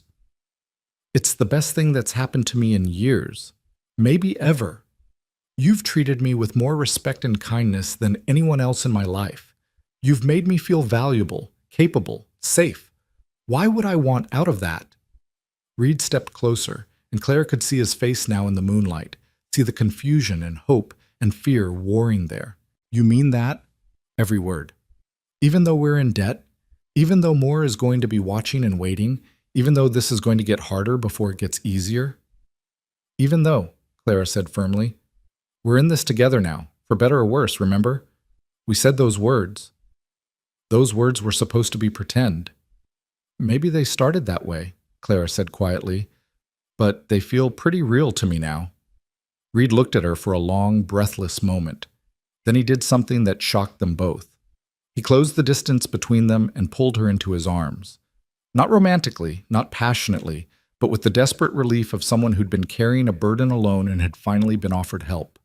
Clara wrapped her arms around his waist and held on tight, feeling his heart pounding against her cheek, feeling the tension slowly drain from his shoulders. They stood like that for a long time, 2 people who'd been strangers a month ago, now bound together by law and circumstance, and something neither of them quite understood yet. "We'll figure it out," Reed said finally, his voice rough. "The debt, more, all of it. We'll figure it out together." "Together," Clara agreed. They walked back to camp hand in hand, and if the cowboys noticed the change between them, the way Reed's bedroll had mysteriously moved back closer to Clara's that night, the way they sat beside each other at breakfast the next morning, the way Reed's hand lingered on Clara's shoulder when he reached past her for coffee. Well, nobody said a word. But everyone noticed, and everyone smiled. The weeks that followed their confrontation with Moore settled into a rhythm that felt almost normal, if anything about Clara's new life could be called normal. The cattle drive pushed north through Wyoming territory, following ancient trails marked by the bones of less fortunate herds and the stories Cookie told around evening fires. The landscape changed gradually, the flat grasslands giving way to rolling hills, then to the first hints of mountains in the distance, their peaks still snow-capped even in late spring. Clara threw herself into work with renewed determination. The $700 debt hung over her like a storm cloud, but she refused to let it paralyze her.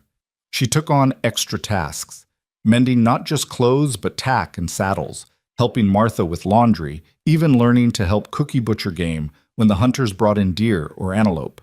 Every skill she mastered, every task she completed, felt like a small payment against that impossible sum. Reed watched her work herself to exhaustion with a mixture of admiration and concern.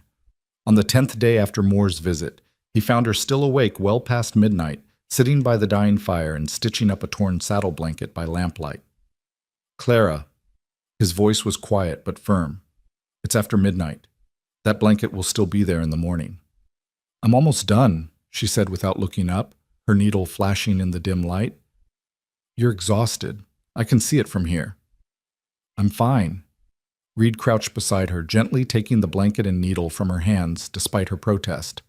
"No, you're not. You're running yourself into the ground trying to earn money that isn't your responsibility to earn." "It is my responsibility," Clara said, finally meeting his eyes. "That debt exists because of me, because of my father's choices, yes, but also because I agreed to pay it. That makes it mine." "Ours," Reed corrected. "We're married, remember? What's yours is mine, and what's mine is yours. That's how this works." "But that's not fair to you. You didn't ask for any of this." Reed sat down beside her, close enough that their shoulders touched. You know what's funny? I've been thinking the same thing about you. You didn't ask to be sold like cattle. You didn't ask to have to run for your life or marry a stranger or take on a massive debt just to stay safe. None of this is fair to you either, but here you are, making the best of it. He paused. So maybe instead of arguing about whose responsibility this is, we just accept that it's both of ours and handle it together. What do you say? Clara felt something tight in her chest loosen. Together, she said softly. Together, Reed agreed. He handed back the blanket and needle. But after you get a full night's sleep, that's non-negotiable, Mrs. Mercer. The name still sent a little thrill through her every time he said it. Clara nodded, setting aside her work. All right, but only if you stop calling me Mrs. Mercer when we're alone. It's too formal. What should I call you then? Clara, just Clara. Unless you want me to keep calling you Mr. Mercer? Reed smiled, one of those rare, genuine smiles that transformed his whole face. Point taken. Good night, Clara. Good night, Reed. But as Clara settled into her bedroll that night, she noticed that Reed's was now positioned directly beside hers, rather than a respectful distance away. When she glanced over at him, he was already looking at her, his expression unreadable in the darkness. For warmth, he said quietly. The nights are getting colder as we head into the mountains. It was a flimsy excuse. The night was actually quite mild, but Clara didn't call him on it. Instead, she just smiled and closed her eyes, falling asleep to the sound of his breathing beside her, feeling safer than she'd felt in years. The drive reached the town of Willow Springs on a Tuesday afternoon in mid-June. It wasn't much of a town, maybe 24 buildings clustered around a main street, with a hotel, a general store, a saloon, and a small church marking the corners of what passed for civilization. But it was the first real town they'd seen in 3 weeks, and the men were eager for supplies, a bath, and the chance to sleep under a roof for once. Reed arranged for the herd to be penned in a holding area just outside town, then gave the men leave to visit Willow Springs in shifts. Clara found herself unaccountably nervous as they approached the town. She'd gotten so used to the relative isolation of the trail that the prospect of other people, strangers who might ask questions or recognize her name, made her stomach churn. You all right? Reed asked, riding beside the chuck wagon. Just nervous, Clara admitted. What if someone here knows my father? What if word gets back to him that we're here? Your father lost any claim on you the day you married me, Reed said firmly. And even if he did show up, he'd have to get through me first. You're safe, Clara, I promise. Martha, driving the wagon, snorted. Besides, honey, you look completely different than you did a month ago. Sun-browned, wearing pants, your hair all pinned up practical-like. Your own father probably wouldn't recognize you if he passed you on the street. Clara supposed that was true. The pale, frightened girl who'd stumbled into their camp in a torn nightdress seemed like a different person now. She'd gained weight, cookies cooking and regular meals had filled out her frame. Her arms had healed, leaving only faint scars. Her hands were calloused from work. She looked, she realized, like she belonged out here, like she'd been doing this all her life. The realization made her sit up straighter. She wasn't that terrified girl anymore. She was Clara Mercer, trail wife, camp cook, and partner to a man who'd built a life from nothing but hard work and integrity. She had nothing to be ashamed of. Willow Springs Hotel was a 2-story affair with a restaurant attached and a proprietor who took one look at Reed and immediately started calculating profit margins. Trail boss, are you? How many rooms you needing? 3, Reed said. 1 for me and my wife, 1 for our camp cook and wagon boss, and 1 for my lead scout and wrangler. The rest of the men can make do with delivery or camping outside town. The proprietor's eyes flickered to Clara, taking in her unusual attire and sun-darkened skin. Your wife, you say? That's right. Reed's tone didn't invite further questions. He pulled out several bills. We'll also need baths, laundry service, and dinner for 5 in your restaurant tonight. Can you accommodate? Of course, of course. The proprietor, mollified by the sight of ready money, became obsequious. Right this way, Mr. Mercer, Reed Mercer. They were shown to a room on the 2nd floor, larger than the one at Patterson's trading post, with an actual bed that looked almost comfortable and a window overlooking the main street. Reed set down their saddlebags and immediately checked the window locks and the door, his trail boss instincts on full display. "It's safe," Clara said, amused. "We're not camping in the open anymore." "Habit," Reed admitted, looking slightly sheepish. "I've been sleeping under the stars so long that walls make me nervous." A knock at the door announced the arrival of a hotel worker with a large copper tub and several buckets of steaming water. The woman, middle-aged, kind-faced, smiled at Clara as she set everything up. "Bath's ready, ma'am. I can bring more hot water if you need it, and there's soap and towels in the cabinet." "Will you be needing help with your hair?" Clara almost said yes before catching herself. She couldn't afford luxuries like having someone else wash her hair. Every penny needed to go toward the debt. "No, thank you. I can manage." The woman nodded and left. Clara stared at the tub with naked longing. A real bath, hot water, soap. It had been weeks since she'd had more than a quick wash in a cold creek. "Go ahead," Reed said, reading her expression. "I'll go check on the men and arrange for supplies. Take your time."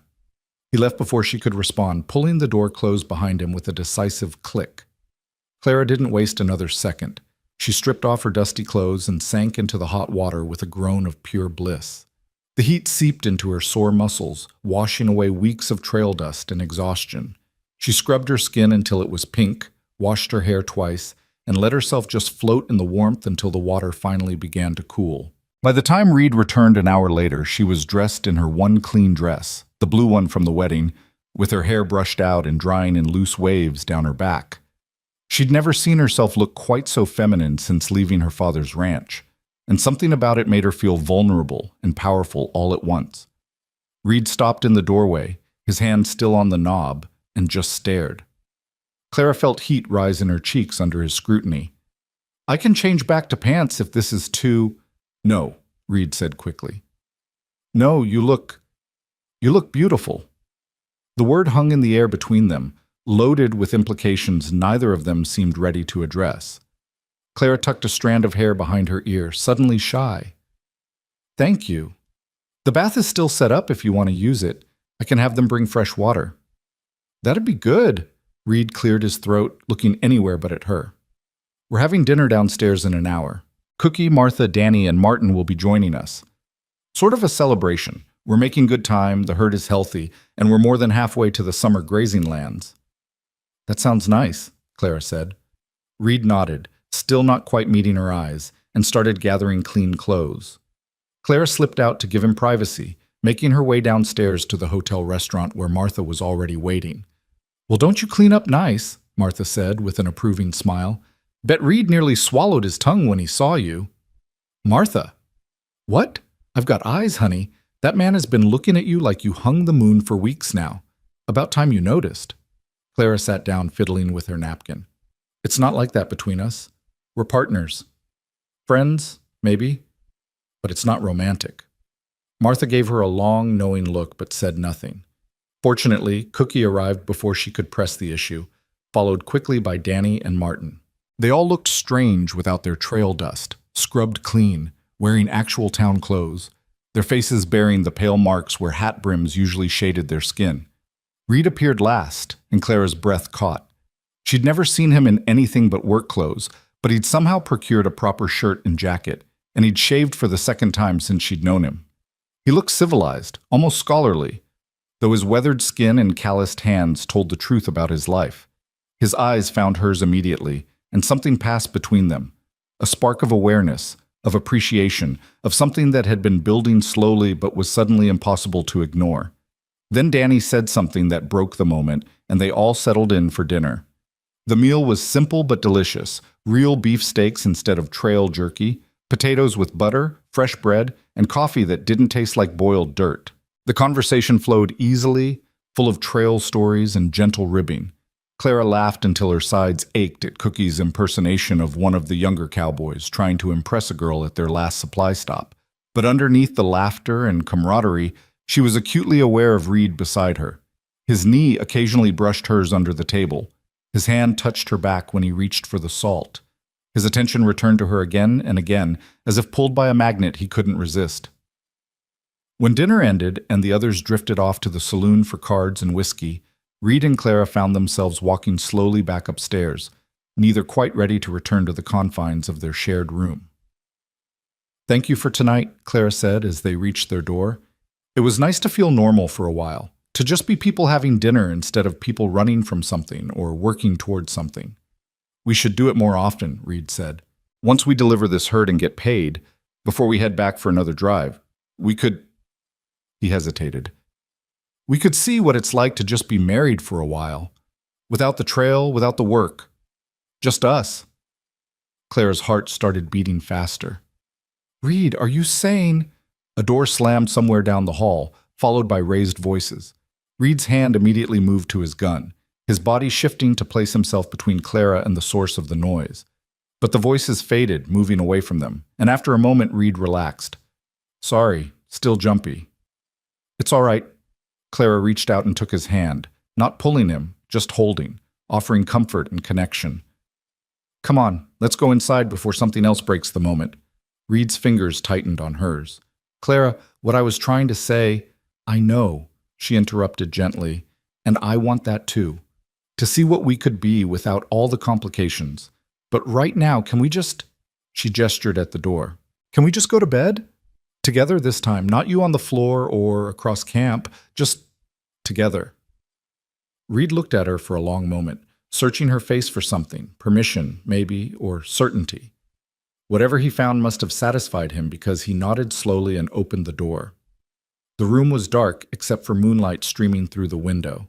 Clara lit a single lamp, casting a warm glow over the bed, the real bed with actual sheets and pillows. It looked simultaneously inviting and terrifying. "I can still take the floor," Reed offered, but his voice lacked conviction. "The floor was fine when we were pretending," Clara said, turning to face him. "But you said it yourself. This is real now. The marriage, the partnership, all of it. So unless you don't want to share the bed—" "I want to," Reed said quickly. Too quickly, judging by the flush that crept up his neck. "I mean, it makes sense. It's a big bed. We're both adults. We can be practical about this." Clara smiled. "Very practical." They changed for bed with careful modesty, Clara behind the screen again, Reed facing the wall. When they finally slid under the sheets from opposite sides, they left a careful foot of space between them. Clara could feel the heat radiating from Reed's body, could hear every breath he took, could sense the tension in him that matched her own. "Good night, Clara," Reed said, his voice rough. "Good night, Reed." Silence fell. Clara lay on her back, staring at the ceiling, trying to calm her racing heart. This was ridiculous. They were married. They'd made it through confrontations with her father and Harlan Moore. They'd navigated a cattle drive together. Surely they could handle sharing a bed without anything improper happening. Except Clara was discovering she wasn't entirely sure she wanted things to stay proper. The more time she spent with Reed, the more she admired him, his strength, his integrity, his unexpected kindness. And lately, she'd found herself noticing things she shouldn't be noticing. The way his muscles moved when he lifted heavy loads. The rare but devastating impact of his smile. The calluses on his hands that spoke of hard work and honest labor. "Clara?" Reed's voice came through the darkness. "Yes? You're not sleeping either, are you?" "No." "Want to talk about why?" Clara turned her head to find him already looking at her, propped up on one elbow. In the moonlight, his eyes were dark and unreadable. "I'm thinking about things I probably shouldn't be thinking about," she admitted. "That makes two of us." Reed was quiet for a moment. "This is harder than I expected." "What is?" "Being married to you but not being married to you. Wanting you but having no right to want you. Lying here 2 feet away and knowing I should keep that distance but wishing I didn't have to." Clara's breath caught. "Reed, I know we agreed this was just convenience, just protection.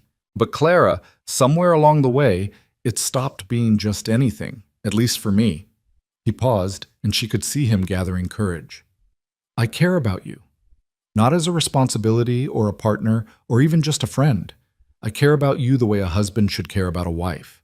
And I don't know what to do about that because we never agreed to—" Clara closed the distance between them, cutting off his words with a kiss. It was different from their wedding kiss. No audience, no pretense, no need to perform for anyone else. This was real and raw and full of weeks of building tension finally finding release. Reed made a sound low in his throat and pulled her closer, his hand tangling in her hair, his mouth moving against hers with a hunger that matched her own. When they finally broke apart, both breathing hard, Clara whispered, "I care about you too. Have for weeks now. I just didn't know if you felt the same." Reed laughed, a sound of relief and wonder. "How could you not know? I move my bedroll next to yours. I watch you constantly. I stand between you and danger without even thinking about it. Clara, you've become the most important thing in my life, and it terrifies me." "Why does it terrify you?" "Because I could lose you. Moore could find some legal loophole. Your father could cause more trouble. Something could happen on the trail, and I've only just found you. The idea of losing you now?" He shook his head. "I don't think I could bear it." Clara cupped his face in her hands, feeling the roughness of his stubble under her palms. "You're not going to lose me. I'm here, Reed. I'm your wife, really and truly your wife, and I'm not going anywhere." They kissed again, slower this time, savoring rather than devouring. When they finally settled back under the covers, Clara's head rested on Reed's shoulder, his arm wrapped securely around her. The careful distance between them had vanished entirely. "We should get some sleep," Reed murmured, though he made no move to release her. "Probably," Clara agreed, but she snuggled closer instead. They fell asleep that way, tangled together in a real bed for the first time, and when morning came, neither wanted to acknowledge how thoroughly their carefully platonic arrangement had been shattered. The next 2 days in Willow Springs passed in a pleasant haze. Reed handled business with local ranchers, arranging for the final leg of the drive. Clara helped Martha stock up on supplies, carefully counting every penny and looking for ways to stretch their budget. In the evenings, she and Reed walked the town's small streets together, not saying much but not needing to, just being together in a way they couldn't on the trail. On their last night before leaving, they returned to their hotel room to find an envelope had been slipped under the door. Reed picked it up, frowning at the unfamiliar handwriting. When he opened it, his expression went carefully blank. "What is it?" Clara asked, but she already knew. The dread in her stomach told her before Reed spoke. "It's from Moore." Reed's voice was tight. "He's here, in town, and he wants to meet with us tomorrow morning before we leave." Clara's hand flew to her throat. "How did he know we were here?" "He's been following us. Or having us followed." Reed's jaw clenched. "Probably wants to remind us about the debt. Make sure we don't forget what we owe him." "As if we could forget," Clara said bitterly. That night, despite sharing the bed again, they lay awake in tense silence. Clara could feel Reed's anger radiating off him in waves, could sense him running through scenarios and strategies in his head. She wanted to comfort him, but didn't know how. This was her fault, after all. Her father's debts, her desperate bargain, her burden that had become his. Morning came too quickly. Reed dressed in grim silence, checking his revolver with practiced efficiency. Clara put on her trail clothes, the pants and shirt she'd been wearing since joining the drive. Somehow, wearing the blue dress would have felt like going to her own funeral. They met Harlan Moore in the hotel restaurant. He was already seated when they arrived, sipping coffee and looking as immaculate as ever. His cold eyes swept over them with proprietary interest that made Clara's skin crawl. "Mr. and Mrs. Mercer," he said, gesturing to the seats across from him. "So good to see you again. Please, sit." Reed and Clara sat, and Clara noticed that Reed positioned himself slightly in front of her, always protecting, even in a public restaurant.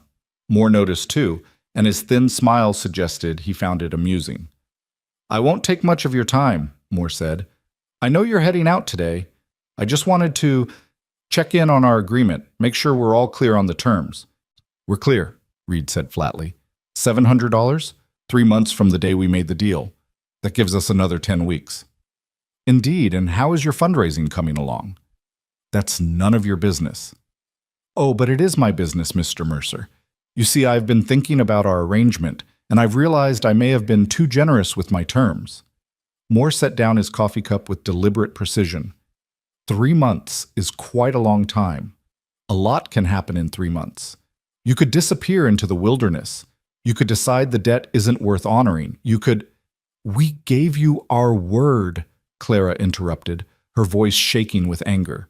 Reed Mercer's word is gold in this territory. If he says he'll pay, he'll pay. I'm sure he will, but I'd like some collateral, just to ensure your good faith. Reed's hand moved to his gun. What kind of collateral? Moore smiled. Nothing too onerous. I simply want Mrs. Mercer to sign a document acknowledging the debt and agreeing that if payment isn't received in full by the deadline, she'll return with me to fulfill her father's original contract. Voluntarily, of course. No force necessary. Absolutely not, Reed said. Then I'll be forced to take legal action. Fraud, breach of contract, I have excellent lawyers, Mr. Mercer. They'll tie you up in court for years. You'll spend everything you have and more just fighting me. Is that what you want? Clara felt trapped. Signing Moore's document would essentially be signing away her freedom if they couldn't pay, but refusing might mean dragging Reed through endless legal battles that could destroy him financially. Either way, Moore won. I'll sign, she said quietly. Clara, no. I'll sign, she repeated, looking at Reed, because we're going to pay. We're going to earn every penny of that $700, and we're going to hand it to him with interest just to see the look on his face. And when we do, that document won't matter because the debt will be paid. Reed looked like he wanted to argue, but something in Clara's expression stopped him. He turned back to Moore, his eyes hard. Fine. She'll sign your document, but I want it in writing that once we pay the $700, all contracts, her father's and this new one, are destroyed, and you never contact us again. Ever. Done. Moore produced 2 documents from his jacket. The first Clara's acknowledgement of debt, the second an agreement to destroy all contracts upon payment. Both were professionally drafted, witnesses' lines ready. Clara read through them carefully, looking for loopholes or tricks. To her surprise, they seemed straightforward. She signed her name, Clara Mercer, not Wainfield, with a firm hand. Reed signed as witness. Then Reed signed the second document, and Clara witnessed his signature. Moore collected the papers with evident satisfaction. A pleasure doing business with you both. I'll see you in 10 weeks. I'll be staying at the Montana House Hotel in Cheyenne. You can find me there when you have my money. He stood, tipped his hat mockingly, and walked out. The moment he was gone, Clara felt her composure crumble. Her hands started shaking, and she gripped the table to steady them. We're going to do this, Reed said quietly, his hand covering hers. I don't know how yet, but we're going to earn that money and pay him off. I swear it, Clara. How? Clara's voice came out as barely a whisper. Reed, even if we both work every day for the next 10 weeks, we can't possibly... Then we'll find another way. Reed's voice was steel. I'm not letting that man have you. Not now, not ever. If I have to sell everything I own, if I have to take out loans or call in every favor anyone's ever owed me, I will do it. You're my wife, and I protect what's mine. The possessiveness in his voice should have bothered Clara. Instead, it made her feel cherished, valued, worth fighting for. She turned her hand over so their palms pressed together, fingers interweaving. Together, she said. Together, Reed agreed. They left Willow Springs an hour later, the cattle drive resuming its northward journey. But something had changed.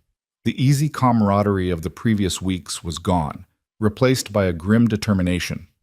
Every man in the outfit had somehow heard about Moore's visit, and their attitude toward Clara shifted from friendly acceptance to fierce protectiveness.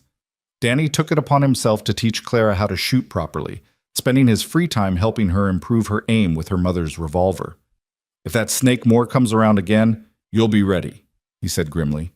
Cookie started paying Clara actual wages from his own pocket. Not much, but every penny counted. You've earned it 3 times over, he said when she tried to refuse. Even the youngest cowboys started bringing her their mending without being asked, pressing coins into her hand for the work. For the fund, they'd say, and Clara would thank them with tears in her eyes. Martha watched all of this with knowing eyes. One evening, while Clara was once again working by firelight, she sat down beside her. You know what you've done, don't you? Martha asked. Made a terrible bargain with a dangerous man? No. You've made these men care about you, really care. They're not just following orders from their trail boss anymore. They're fighting for you, for your freedom, for your future with Reed. Martha paused. That's a powerful thing, honey. Don't take it lightly. Clara looked around the camp, at the men who'd become her family, at the life she'd built from nothing, at Reed checking the herd in the distance. "I don't," she said softly. "I don't take any of it lightly." The drive pushed on toward Wyoming's summer grazing lands, but now every mile felt weighted with urgency. They had 10 weeks to earn an impossible sum, 10 weeks to save Clara's freedom, 10 weeks to prove that their marriage, born of desperation and convenience, had become something worth fighting for. And somewhere behind them, Clara knew, Harlan Moore was watching and waiting, counting down the days until he could collect what he believed was owed to him. But he didn't know Clara Mercer the way these men did. He didn't know her strength, her determination, her absolute refusal to give up. And he certainly didn't understand what she'd found in this rough band of cowboys and one quietly devoted trail boss. She'd found a family, a purpose, a home. And she'd be damned if she'd let anyone take that away from her now. The summer grazing lands appeared like a promised land after weeks of hard travel. Rolling meadows thick with grass, clear streams cutting through valleys, and mountain peaks standing sentinel in the distance. Reed brought the herd to a stop in a broad valley where other outfits had already established their camps. And for the first time since leaving Texas, the relentless forward push ceased. But Clara felt no relief. She had 8 weeks left. 8 weeks to earn money that seemed increasingly impossible to obtain. The small amounts the cowboys had been paying her for mending added up to maybe $40, a drop in the bucket compared to what they needed. Reed seemed to be thinking the same thing. That first night in the grazing lands, after the herd was settled and the men were celebrating the end of the drive with extra rations of whiskey, he pulled Clara aside. "I've been doing calculations," he said without preamble. "The outfit will pay me $300 for bringing the herd up successfully. That's mine to do with as I please. Cookie and Martha will each get about $75. Danny and the lead hands another $50 each." Clara's heart sank. Even pooling everything, they'd still be short. "That's not enough." "No, but there are other ranches here, other outfits. They always need extra hands for various jobs, breaking horses, building corrals, helping with difficult births. I can hire myself out." "Reed, you've been working nonstop for 2 months. You need rest." "I'll rest when you're safe." His voice was flat, brooking no argument. "I've already talked to a few of the other trail bosses. There's work available. Hard work, but it pays." Clara grabbed his arm. "Then I'm working too. There must be things I can do, cooking, laundry, anything." "Clara, don't you dare tell me to rest while you work yourself to death for my debt," she said fiercely. "We're in this together, remember? That means we both work. We both fight. We both do whatever it takes." Reed looked at her for a long moment, something unreadable in his eyes. Then he nodded slowly. "All right. Together. But you promise me something. If it becomes too much, if you need to stop, you tell me. Your health and safety come before any debt. Only if you promise the same thing." Reed's mouth quirked in something that might have been a smile under different circumstances. "Deal." The next morning, Clara discovered that word had spread through the grazing lands about the trail boss's wife and her predicament with Harlan Moore. She wasn't sure how. Cookie swore he hadn't said anything, and Martha claimed innocence. But somehow every outfit in the valley knew that Clara Mercer needed to earn $700 in 8 weeks or face being dragged back to a dangerous man. The response was immediate and overwhelming. A rancher named Douglas from Montana approached Clara at breakfast. "My wife just had our 4th baby," he said bluntly. "She's exhausted and could use help with cooking and cleaning for a few weeks. Pay is $2 a day plus meals. You interested?" Before Clara could answer, a woman from another outfit interrupted. "I run the laundry for 3 different ranches. I'll pay you $1.50 per day if you help me. It's hard work, but honest." A grizzled old cowboy with a magnificent beard stepped forward. "I breed horses. Need someone to help exercise the young ones, get them used to being handled. $1 a day, and you can keep any tips if the horses sell well." Offers kept coming. Someone needed help with their vegetable garden. Another outfit needed mending done. A family needed a temporary school teacher for their children. The work was varied, exhausting, and would consume every waking hour, but it was available, and it paid.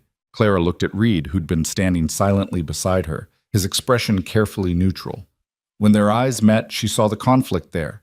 Pride that people were willing to help, concern about her taking on too much, and something else. Gratitude, maybe, that they weren't alone in this fight. "I'll take as much as I can handle," Clara said, addressing the assembled group.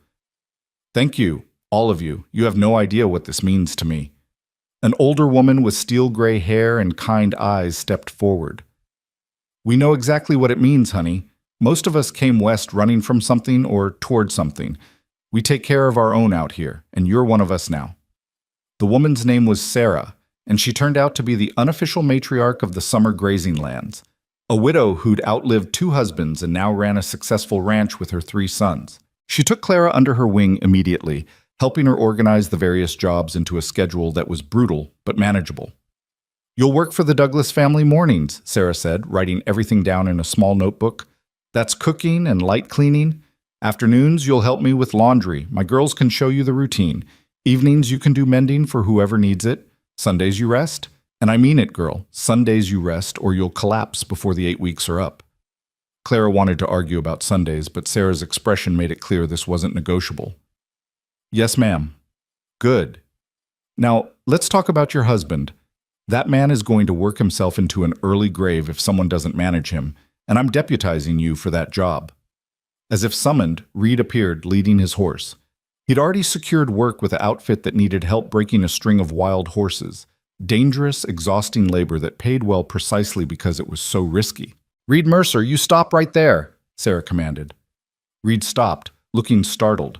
Sarah marched up to him and poked him in the chest with one weathered finger. "You're a good man doing right by your wife. I respect that. But you're no good to her dead, and horse breaking on no sleep is a good way to get killed. So here's what's going to happen. You work mornings only. Afternoons you rest. Evenings you can pick up odd jobs if you're not too tired, and you eat 3 full meals a day. I'll be checking with Cookie." Reed opened his mouth to argue, caught Clara's expression, and closed it again. "Yes, ma'am." "Smart man." Sarah nodded approvingly. "Now both of you, eat some breakfast. You start your new schedules tomorrow, and you'll need your strength." That night, lying in their shared tent, they'd upgraded from individual bedrolls to an actual tent with a cot, a luxury that felt almost decadent. Clara did calculations in her head. "If I make $2 a day from the Douglas family, $1.50 from laundry, and maybe another $1 from mending, that's $4.50 a day," she murmured.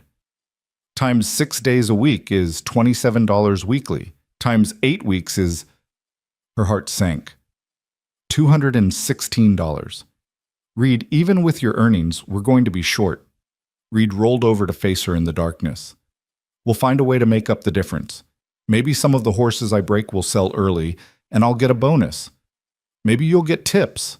Maybe more will get hit by lightning and solve all our problems," Clara finished bitterly. "That too." Reed reached out and found her hand, threading his fingers through hers. "Hey, look at me." Clara turned her head, barely able to make out his features in the dim starlight filtering through the tent fabric. "We're going to make this work," Reed said quietly. "Even if I have to sell my saddle, my horse, every possession I own. Even if I have to take out loans or work for years to pay them back. You are not going back to Harlan Moore. I won't allow it." "Reed, I can't ask you to give up everything for me." "You're not asking. I'm offering. Clara, don't you understand?" His hand tightened on hers. "You're not a burden I'm carrying. You're the best thing that's ever happened to me. Before you, I was just drifting, trail to trail, season to season, with nothing to show for it but stories and saddle sores.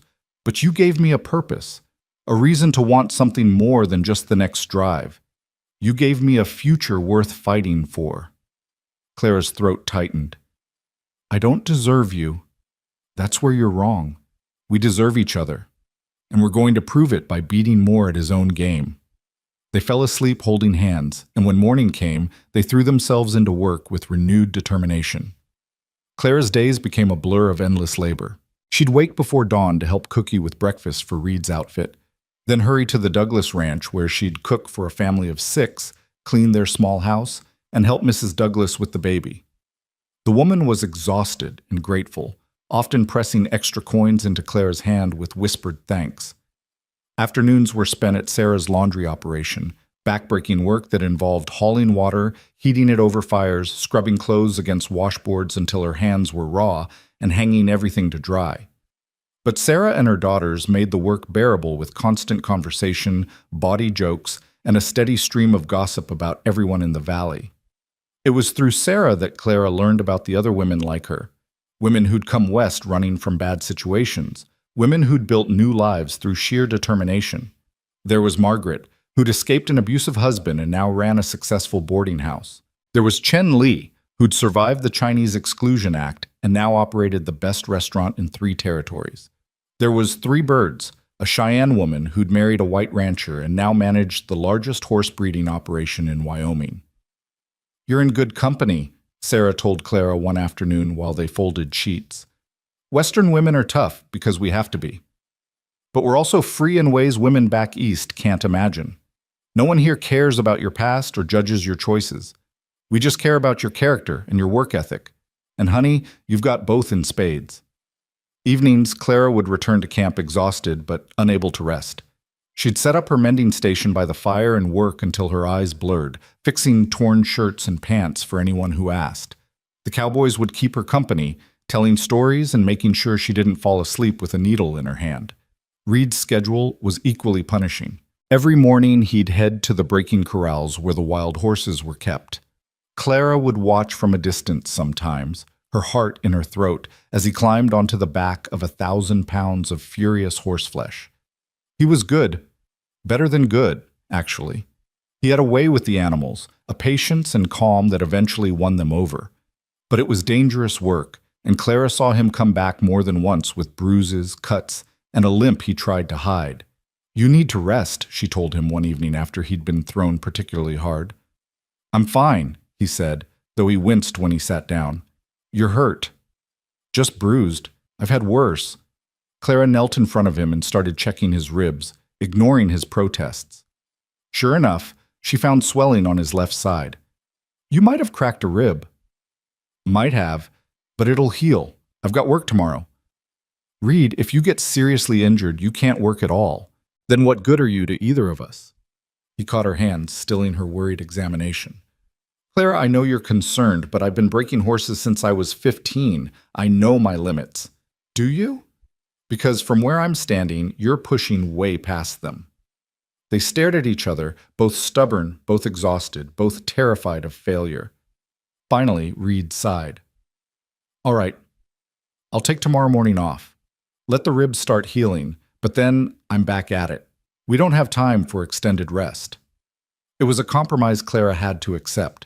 She helped him to their tent, made him lie down, and spent the next hour applying cool compresses to his bruised side. By the time she finished, he was asleep. His face relaxed in a way it never was when he was awake anymore. Clara sat beside him, watching him sleep, feeling the weight of their situation pressing down on her like a physical force. They were drowning in work and debt and impossible deadlines, and she was beginning to wonder if they'd survive it, even if they succeeded in raising the money. 3 weeks into their new routine, disaster struck.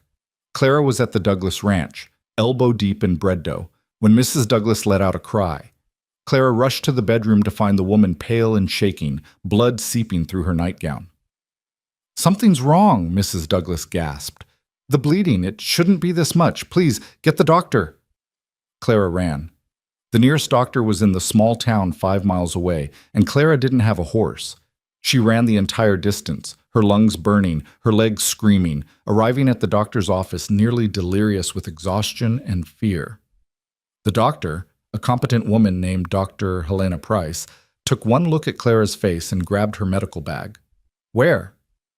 "Douglas Ranch. Mrs. Douglas. She's bleeding badly. Postpartum complications, I think." They borrowed horses and rode hard. By the time they arrived, Mr. Douglas was frantic and the baby was screaming.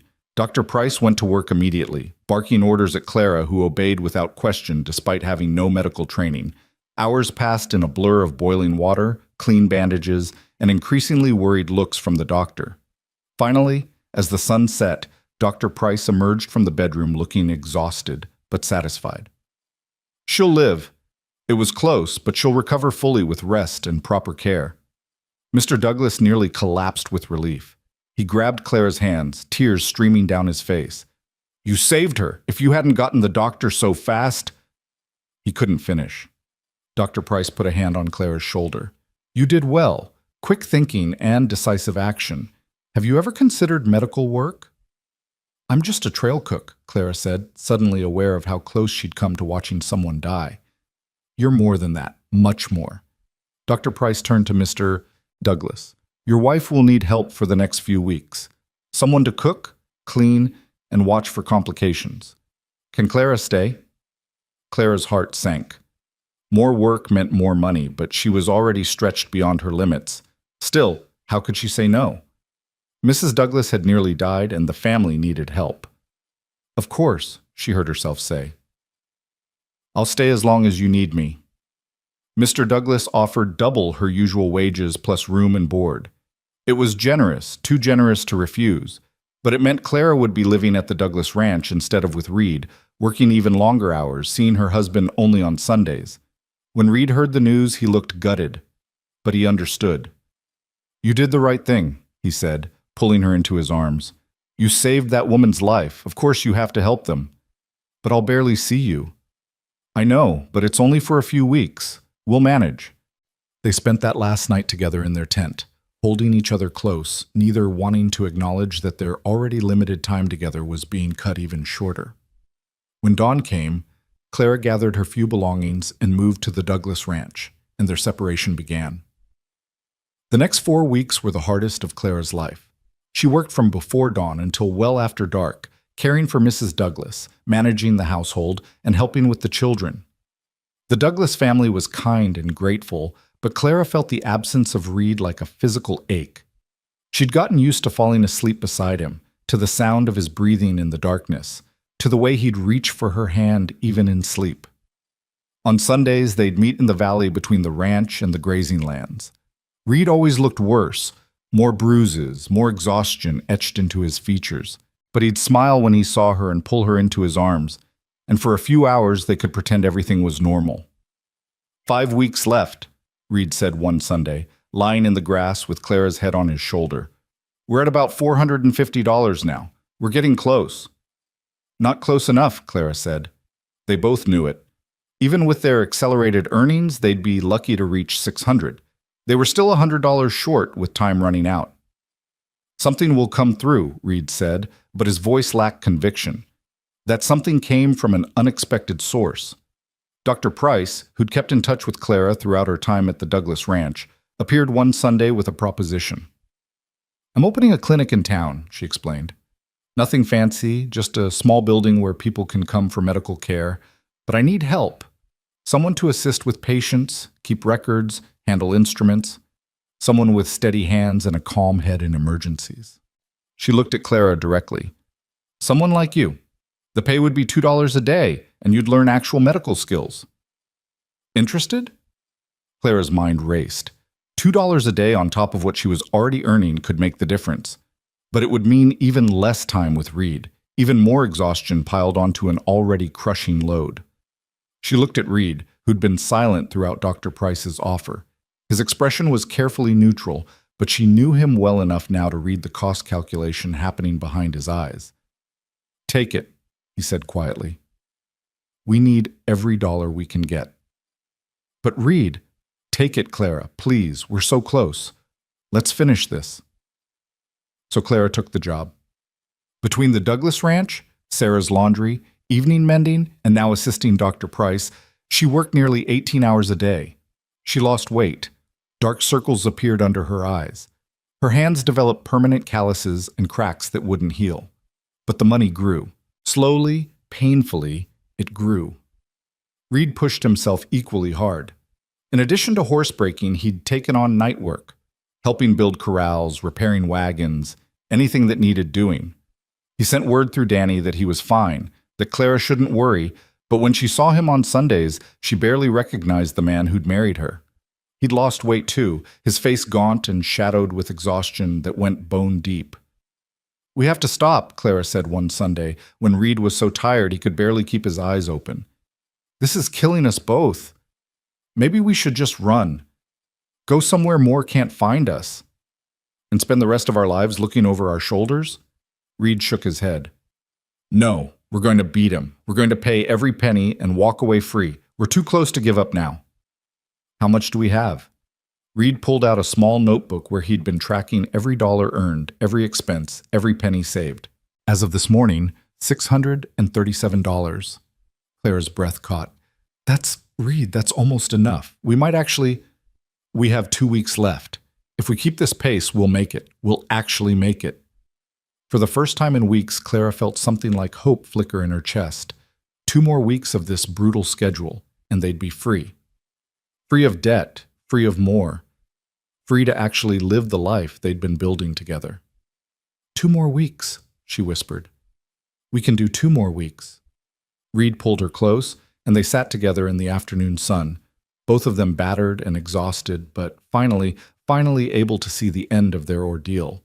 But fate, it seemed, had other plans. The trouble started on a Tuesday, exactly 10 days before their deadline. Clara was at Dr. Price's clinic, helping treat a cowboy who'd been gored by a bull, when Mr. Douglas burst through the door, his face ashen. "Clara, you need to come. Now!" Clara's heart stopped. "Is it Mrs. Douglas? The baby?" "No, it's your husband. There's been an accident at the breaking corrals." The world tilted. Dr. Price was already grabbing her emergency bag. Clara ran for the door, Mr. Douglas's words echoing in her head. Accident. Reed, breaking corrals. The places her mind went were too horrible to contemplate, but she couldn't stop them. Reed thrown from a horse, trampled, kicked in the head, neck broken, spine shattered. She ran faster than she'd ever run in her life, following Mr. Douglas's horse as it galloped toward the corrals. She could see a crowd gathered, could hear shouting, could see someone lying on the ground surrounded by kneeling figures. Clara shoved through the crowd, her heart in her throat, and found Reed lying on his back in the dirt. His eyes were open. Thank God his eyes were open. But his face was twisted in pain, and his right leg was bent at an angle that made her stomach lurch. "Clara," he gasped when he saw her. I'm all right. Just don't move," Dr. Price commanded, pushing past Clara to examine Reed. "Mr. Mercer, can you feel your toes?" "Yes."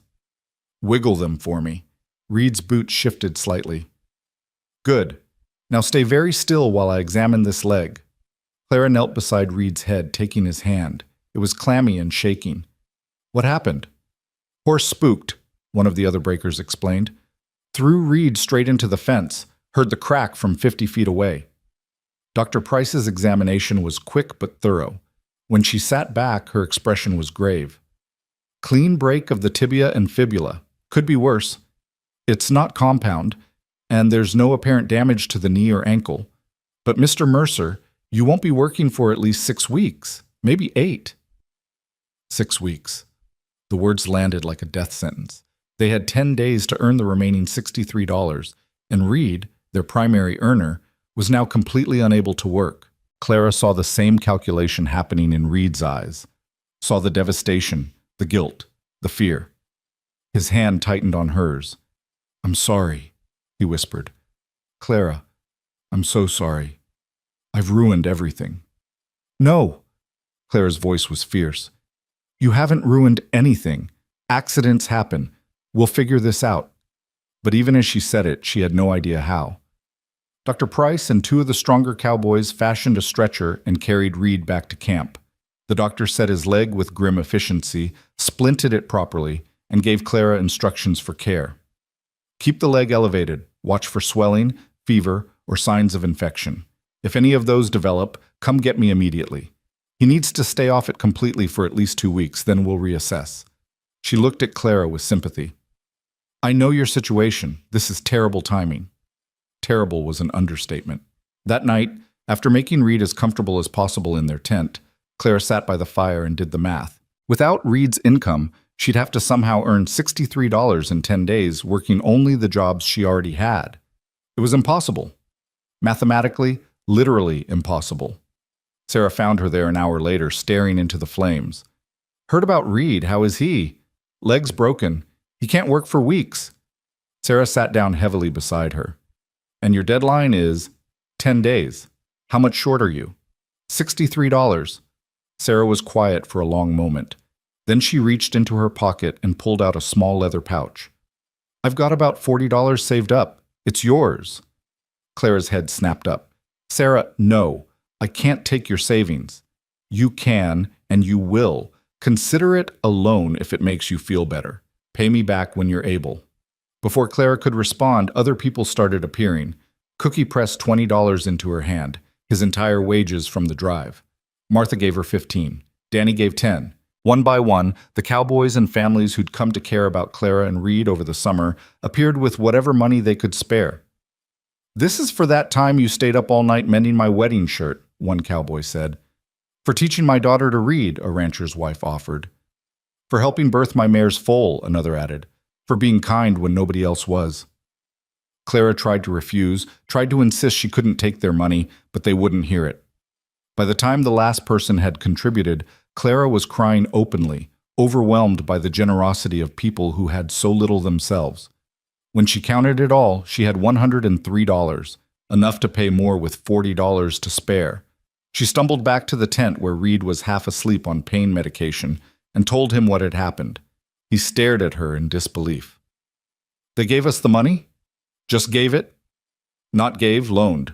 We'll pay back every penny. Clara. Reed's eyes were bright with unshed tears. Do you understand what this means? These people, they barely know us, and they're willing to risk their own security to help us. I don't even have words. It means we're not alone, Clara said softly, climbing carefully onto the cot beside him. It means we've built something real here, a community, a family, people who care about what happens to us. Reed pulled her close, mindful of his broken leg, and held her like she was the most precious thing in the world. We're going to pay every single one of them back, he said fiercely. It might take years, but we'll do it. I know we will, but first we pay more. We end this. And then, Clara paused, feeling a future opening up before them for the first time since this nightmare began. Then we figure out what comes next. Together. Together, Reed agreed and kissed her forehead. Always together. 8 days later, with Reed on crutches and his legs still in splints, they rode into Cheyenne to settle their debt once and for all. The Montana House Hotel stood at the corner of Cheyenne's main street like a monument to prosperity. 3 stories of red brick with gleaming windows and a doorman in an actual uniform. Clara helped Reed down from the wagon, acutely aware of how out of place they looked. Reed was gaunt and pale from pain and medication, leaning heavily on crutches that Cookie had fashioned from sturdy pine. Clara herself wore her best dress, the blue one from their wedding, but it was faded now, patched in places, and couldn't quite hide the toll the last months had taken on her body. They'd brought witnesses. Sarah had insisted, and Reed had agreed. Cookie, Martha, and Danny stood behind them like a protective wall, all dressed in their cleanest clothes, all wearing expressions that dared anyone to cause trouble. In Clara's canvas bag was $700 in mixed bills and coins, every penny accounted for, counted 3 times to be certain. You ready? Reed asked quietly. Clara looked up at the hotel, imagining Harlan Moore somewhere inside, probably expecting them to fail, probably already planning how to collect his human collateral. Rage burned through her exhaustion, clean, clarifying rage that straightened her spine and steadied her hands. I'm ready, she said. Let's end this.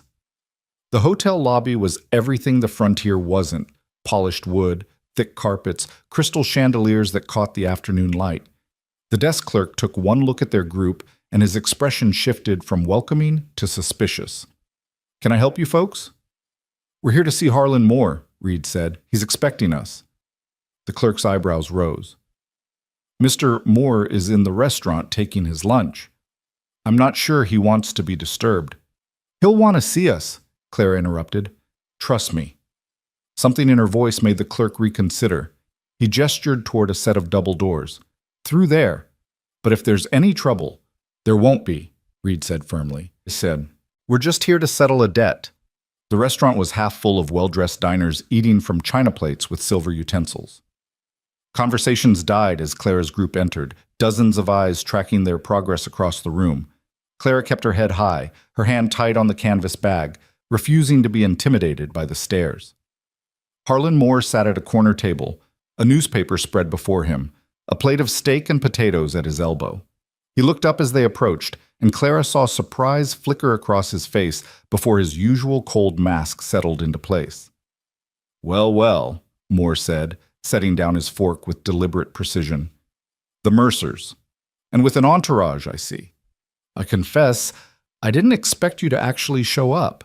I thought perhaps you'd run, or Reed here would have another convenient accident that prevented payment." Reed's hand tightened on his crutch, but Clara stepped forward before he could respond. "We're here to pay our debt, in full, as agreed." Moore's smile was thin and sharp. "Are you now? Forgive me if I'm skeptical. $700 is a considerable sum. Surely you don't expect me to believe—" Clara upended the canvas bag on his table. Bills and coins scattered across the white tablecloth, covering his newspaper and plate. The restaurant went completely silent. $700, Clara said, her voice ringing clear in the quiet room. "Count it if you don't believe me. Every penny we owed you, earned through honest work and the generosity of good people. Now honor your agreement and destroy those contracts." Moore stared at the money, and for the first time since Clara had met him, he looked genuinely shocked. He'd expected them to fail, had counted on it, and now his carefully laid plans were crumbling before his eyes. Slowly, with hands that trembled slightly, Moore began counting the money. The restaurant stayed silent, every diner watching the drama unfold. Clara felt Reed's presence solid behind her, felt Sarah and the others forming a protective semicircle, felt the weight of 3 months of desperate work and sacrifice finally coming to fruition. Moore counted twice, then a third time. When he finally looked up, his face was a mask of barely controlled fury. "It's all here." "Yes," Clara said. "It is. Now the contracts." "Perhaps I've changed my mind about our agreement," Moore said coldly. "Perhaps I've decided that—" "You'll honor your word," a new voice interrupted. A distinguished man in an expensive suit stood from a nearby table and approached. "Because I witnessed your original agreement, Mr. Moore, and I'm an attorney. And if you attempt to violate a contract you freely entered into, I'll personally ensure you're prosecuted to the fullest extent of the law." Moore's face went white. The attorney, Clara would learn later he was Judge Harrison, one of Cheyenne's most respected legal minds, pulled out a chair and sat down uninvited. "I've been following this case with interest," Harrison said conversationally. "A young woman fleeing a forced marriage, a trail boss who married her to provide legal protection, and a predatory banker attempting to collect on what amounts to a human trafficking contract. Fascinating stuff. The newspapers would love it, I'm sure." "You're bluffing," Moore said, but his voice lacked conviction. "Try me." Harrison's smile was pleasant and utterly ruthless.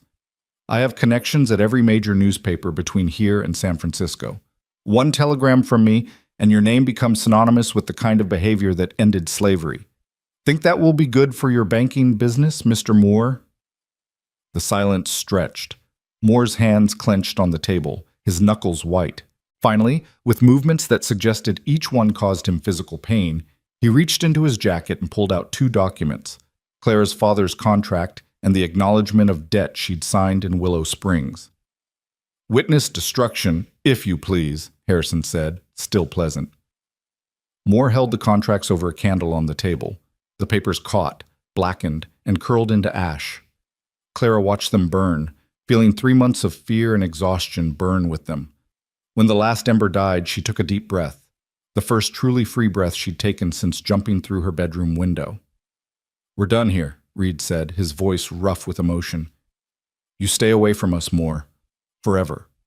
If we see you again, if you contact us again, if you so much as think about us again, this attorney will know. And so will every newspaper west of the Mississippi.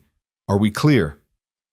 Moore's eyes were filled with impotent rage, but he nodded once, sharply. "Good."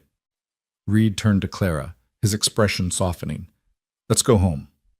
They walked out of the Montana house with their heads high, leaving Harlan Moore sitting alone with $700 he'd never expected to receive and the ashes of his schemes scattered across his lunch. The moment they stepped onto the street, Clara's legs nearly gave out. Reed caught her with his free arm, and they leaned on each other, 2 battered, exhausted people who'd somehow survived the unsurvivable. "It's over," Clara whispered. "Reed, it's actually over." "It's over," Reed confirmed, And then he was kissing her right there on the street in front of God and everyone, a deep, claiming kiss that said everything words couldn't, that they'd fought together and won together and would face whatever came next together. When they finally broke apart, Cookie was wiping his eyes openly. Martha was grinning like she'd won the lottery. Danny was whooping loud enough to startle horses.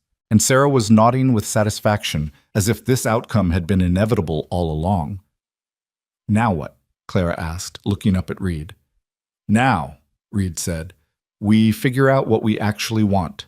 Not what we need to survive, not what circumstances demand, but what we genuinely want for our lives. What do you say, Mrs. Mercer? What do you want?" Clara thought about it. About the cattle drives and the trail cooking and the endless horizons. About the community they'd found, the family they'd built from strangers and circumstance. About this man who'd given her everything and asked for nothing in return except the privilege of standing beside her. "I want a home," she said slowly. "Nothing fancy, just a piece of land we can call ours. I want to wake up in the same place every morning. I want to plant a garden and watch it grow. I want to raise chickens and maybe a cow or two. I want—" She paused, feeling heat rise in her cheeks. "I want a family, Reed. Children who grow up safe and loved and free. Is that too much?" Reed's eyes had gone soft. "That's not too much. That's everything. And Clara, I want it too, all of it, with you." "But how? We just gave away every penny we had. We're starting from nothing again." "Not nothing," Sarah interrupted. She'd been hanging back, giving them privacy, but now she stepped forward. "You've got friends. You've got skills. You've got a reputation for hard work and integrity. That counts for something. And—" She pulled an envelope from her pocket. "You've got this." Clara opened the envelope with shaking hands. Inside was a deed to 40 acres of land in the Wyoming foothills, signed over to Reed and Clara Mercer with a note that said simply, "Payment for services rendered and friendship freely given. The Summer Grazing Community." "I don't understand," Clara whispered. "We took up a collection," Sarah explained. "Turns out when you save people's wives, teach their children, heal their animals, and generally make everyone's life better, they want to thank you. That land's been sitting empty for 2 years since the previous owner died without heirs. We bought it from the territory for back taxes. Cost us about $200 total, split among 30 families. It's yours now. All yours." Clara couldn't speak, couldn't even process what she was hearing. 40 acres, land, a home, everything she'd just said she wanted, being handed to her by people who owed her nothing but chose to give anyway. Reed pulled Sarah into a fierce hug, nearly losing his balance on the crutches. "We'll pay you back. Every family. Every penny. I swear it." "You'll do no such thing," Sarah said firmly. "This is a gift, not a loan. You two have given us more than you know. Now you take that land and build something beautiful on it. That'll be payment enough." The next few weeks passed in a blur of planning and preparation. Reed's leg healed slowly, too slowly for his liking, but Dr. Price insisted he follow her orders or risk permanent damage. Claire divided her time between helping Reed with physical therapy exercises and working with Sarah and the other women to gather supplies for their new homestead. The 40 acres turned out to be perfect, a valley with a creek running through it, surrounded by gentle hills with timber for building. The soil was rich, the water clean, and the views stretched for miles. Clara stood in the middle of what would become their home and cried tears of joy and relief and exhaustion. "We can build the house here," Reed said, hobbling up beside her on his crutches. "Face it east so we get morning sun. Put the barn over there by those cottonwoods. Garden plot near the creek where irrigation will be easy. What do you think?" "I think it's perfect," Clara said. "I think it's everything I never dared to dream about." The community that had helped them earn their freedom now helped them build their future. Men from a dozen different outfits showed up to raise the frame of a small but sturdy house. Women brought furniture they could spare. A table here, chairs there, a bed frame someone's grandmother had brought from back east. Cookie contributed pots and pans and basic cooking supplies. Martha donated chickens and the promise of a milk cow once they were settled. By late September, the house was finished. 2 rooms with a loft, a stone fireplace, real glass windows, and a porch where Clara could sit and watch the sunset. It wasn't grand, it wasn't fancy, but it was theirs, built with their own hands and the help of people who'd become family. The night they spent in their new home for the first time, Clara and Reed lay in their new bed and just stared at the ceiling, neither quite able to believe their journey had led them here. "Do you ever think about that night?" Clara asked quietly. "When I jumped through the window?" "All the time," Reed admitted. "I think about how close you came to dying out there in the grasslands, how easily you could have stumbled into a different camp, found different people, how I almost didn't see you that morning. But you did see me, and you helped me. Even though you didn't have to, even though I was a stranger, even though it would have been easier to send me on my way." Reed rolled onto his side, facing her in the darkness. "You want to know a secret?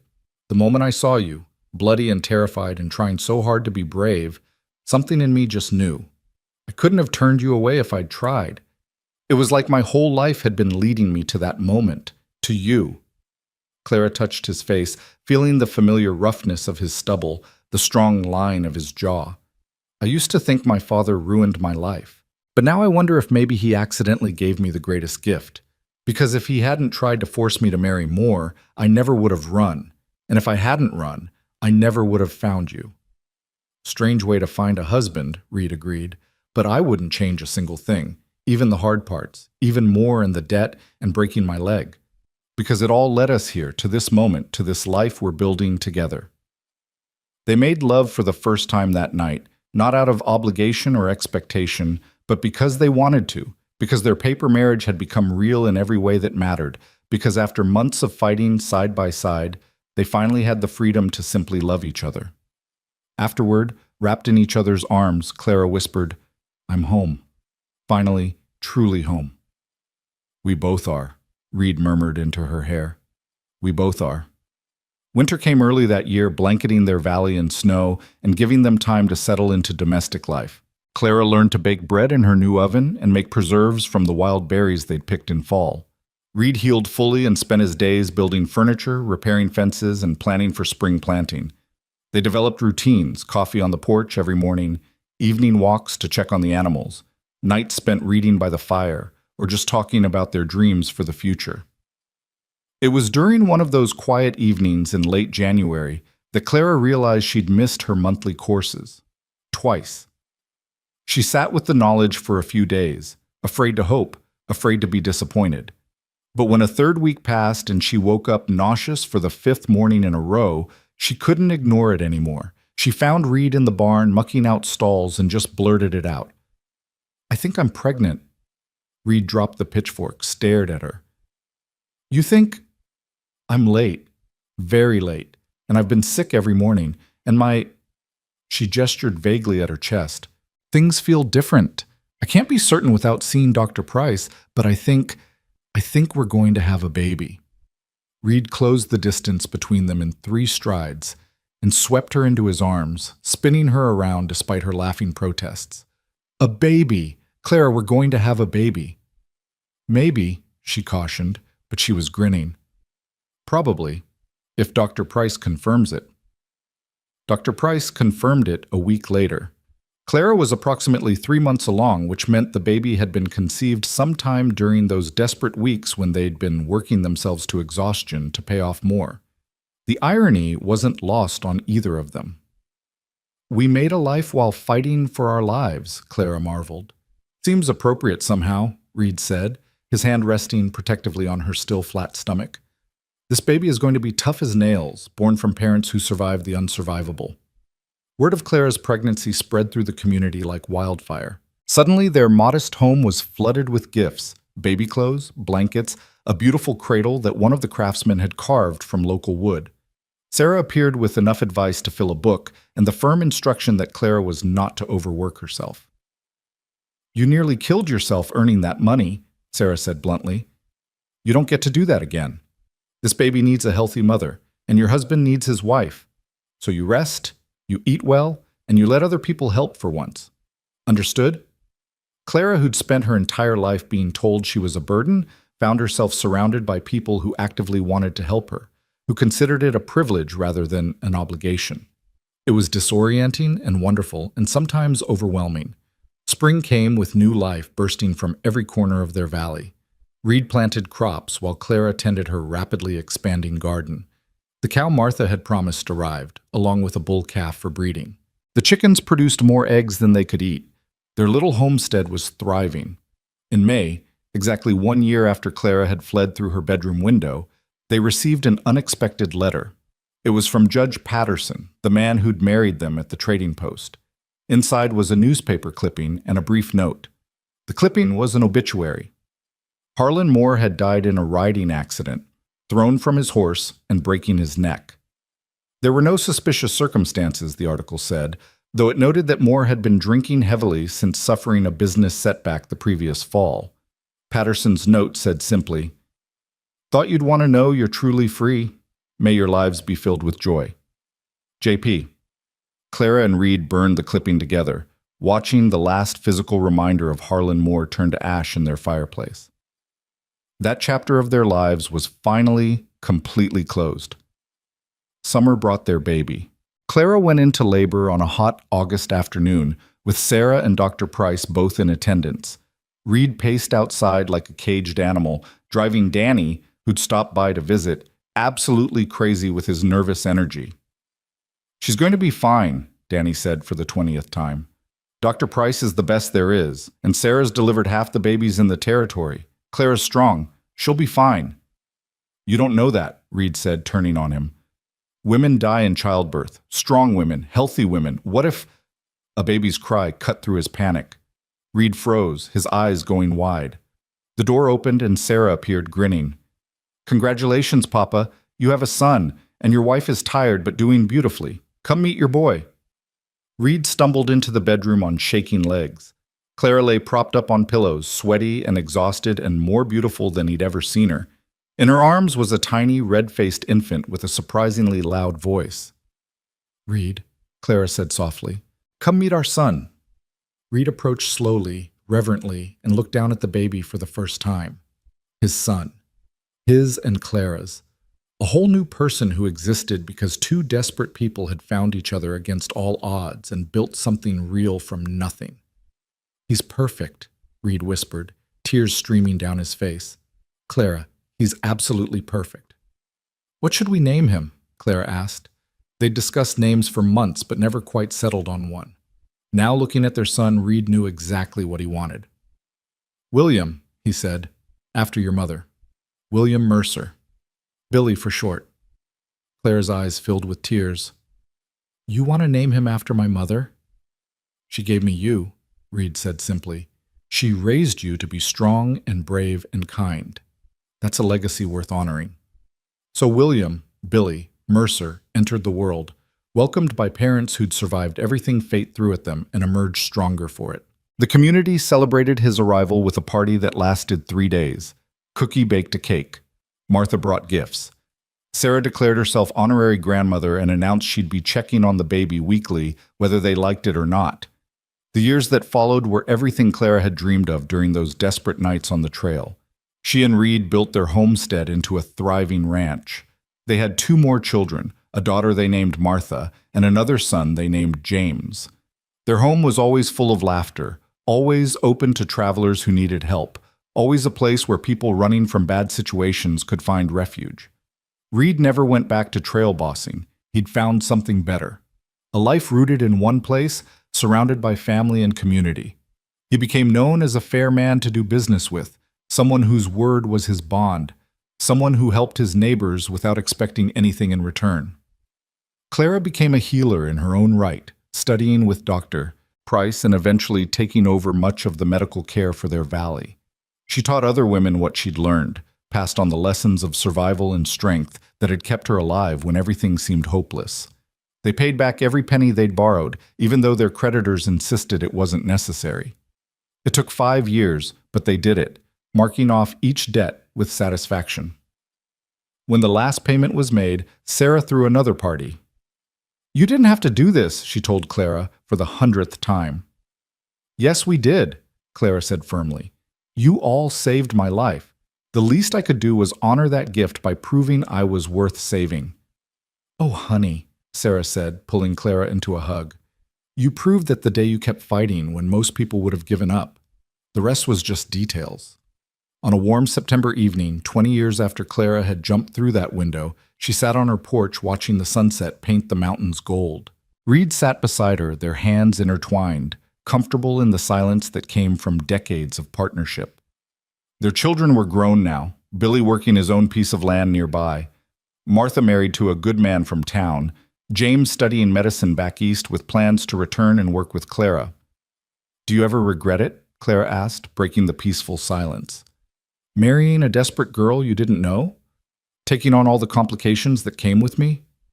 Reed didn't answer immediately. He looked out at the land they'd built together, the life they'd created from nothing, the family that had bloomed from two people who'd started with nothing but hope and desperation. "Not for one single second," he finally said. "You want to know what I regret? I regret that your father died before I could show him what you became. I regret that Moore never had to see you thrive. I regret every moment of pain you endured before you found me. But marrying you?" He turned to face her, his eyes still holding the same steady devotion they'd held that first morning when he'd offered her protection without price. "That was the best decision I ever made. You didn't just become my wife, Clara. You became my freedom, too. Freedom from a life without purpose, without joy, without love. You saved me just as much as I saved you."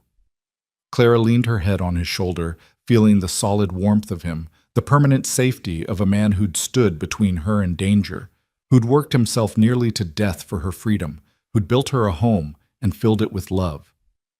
"I love you," she said simply. "I should say it more often, but I love you. From that first morning when you gave me coffee and asked nothing in return, you were always my home, Reed. Even before we had walls and a roof, you were home." "And you were always my wife," Reed replied. "From the moment I saw you, even before the ceremony, even before the words. You were mine and I was yours. Everything else was just making it legal." They sat together as the sun set over their valley, two people who'd found each other in the darkest of circumstances and built something bright and lasting from the ashes of their old lives. Clara had escaped her father by becoming a cowboy's wife, but what she'd found was so much more than escape. She'd found freedom, purpose, love. A family built not from blood but from choice, from sacrifice, from the kind of loyalty that could only be forged in fire. And as the stars began to appear in the darkening sky, Clara thought about that terrified girl who jumped through a window with nothing but hope and her mother's revolver. That girl had been running from something. But Clara Mercer, wife, mother, healer, survivor, she'd been running toward something all along. She'd been running toward this, toward home, toward love, toward the life she'd always deserved but never dared to believe she could have. And it had all started with a cowboy who'd offered her protection without conditions, who'd married her to keep her safe, who'd loved her before either of them had words for what they were feeling. She became the cowboy's wife to escape her father. He became her freedom, but together they became something neither had been alone. They became whole, complete, home.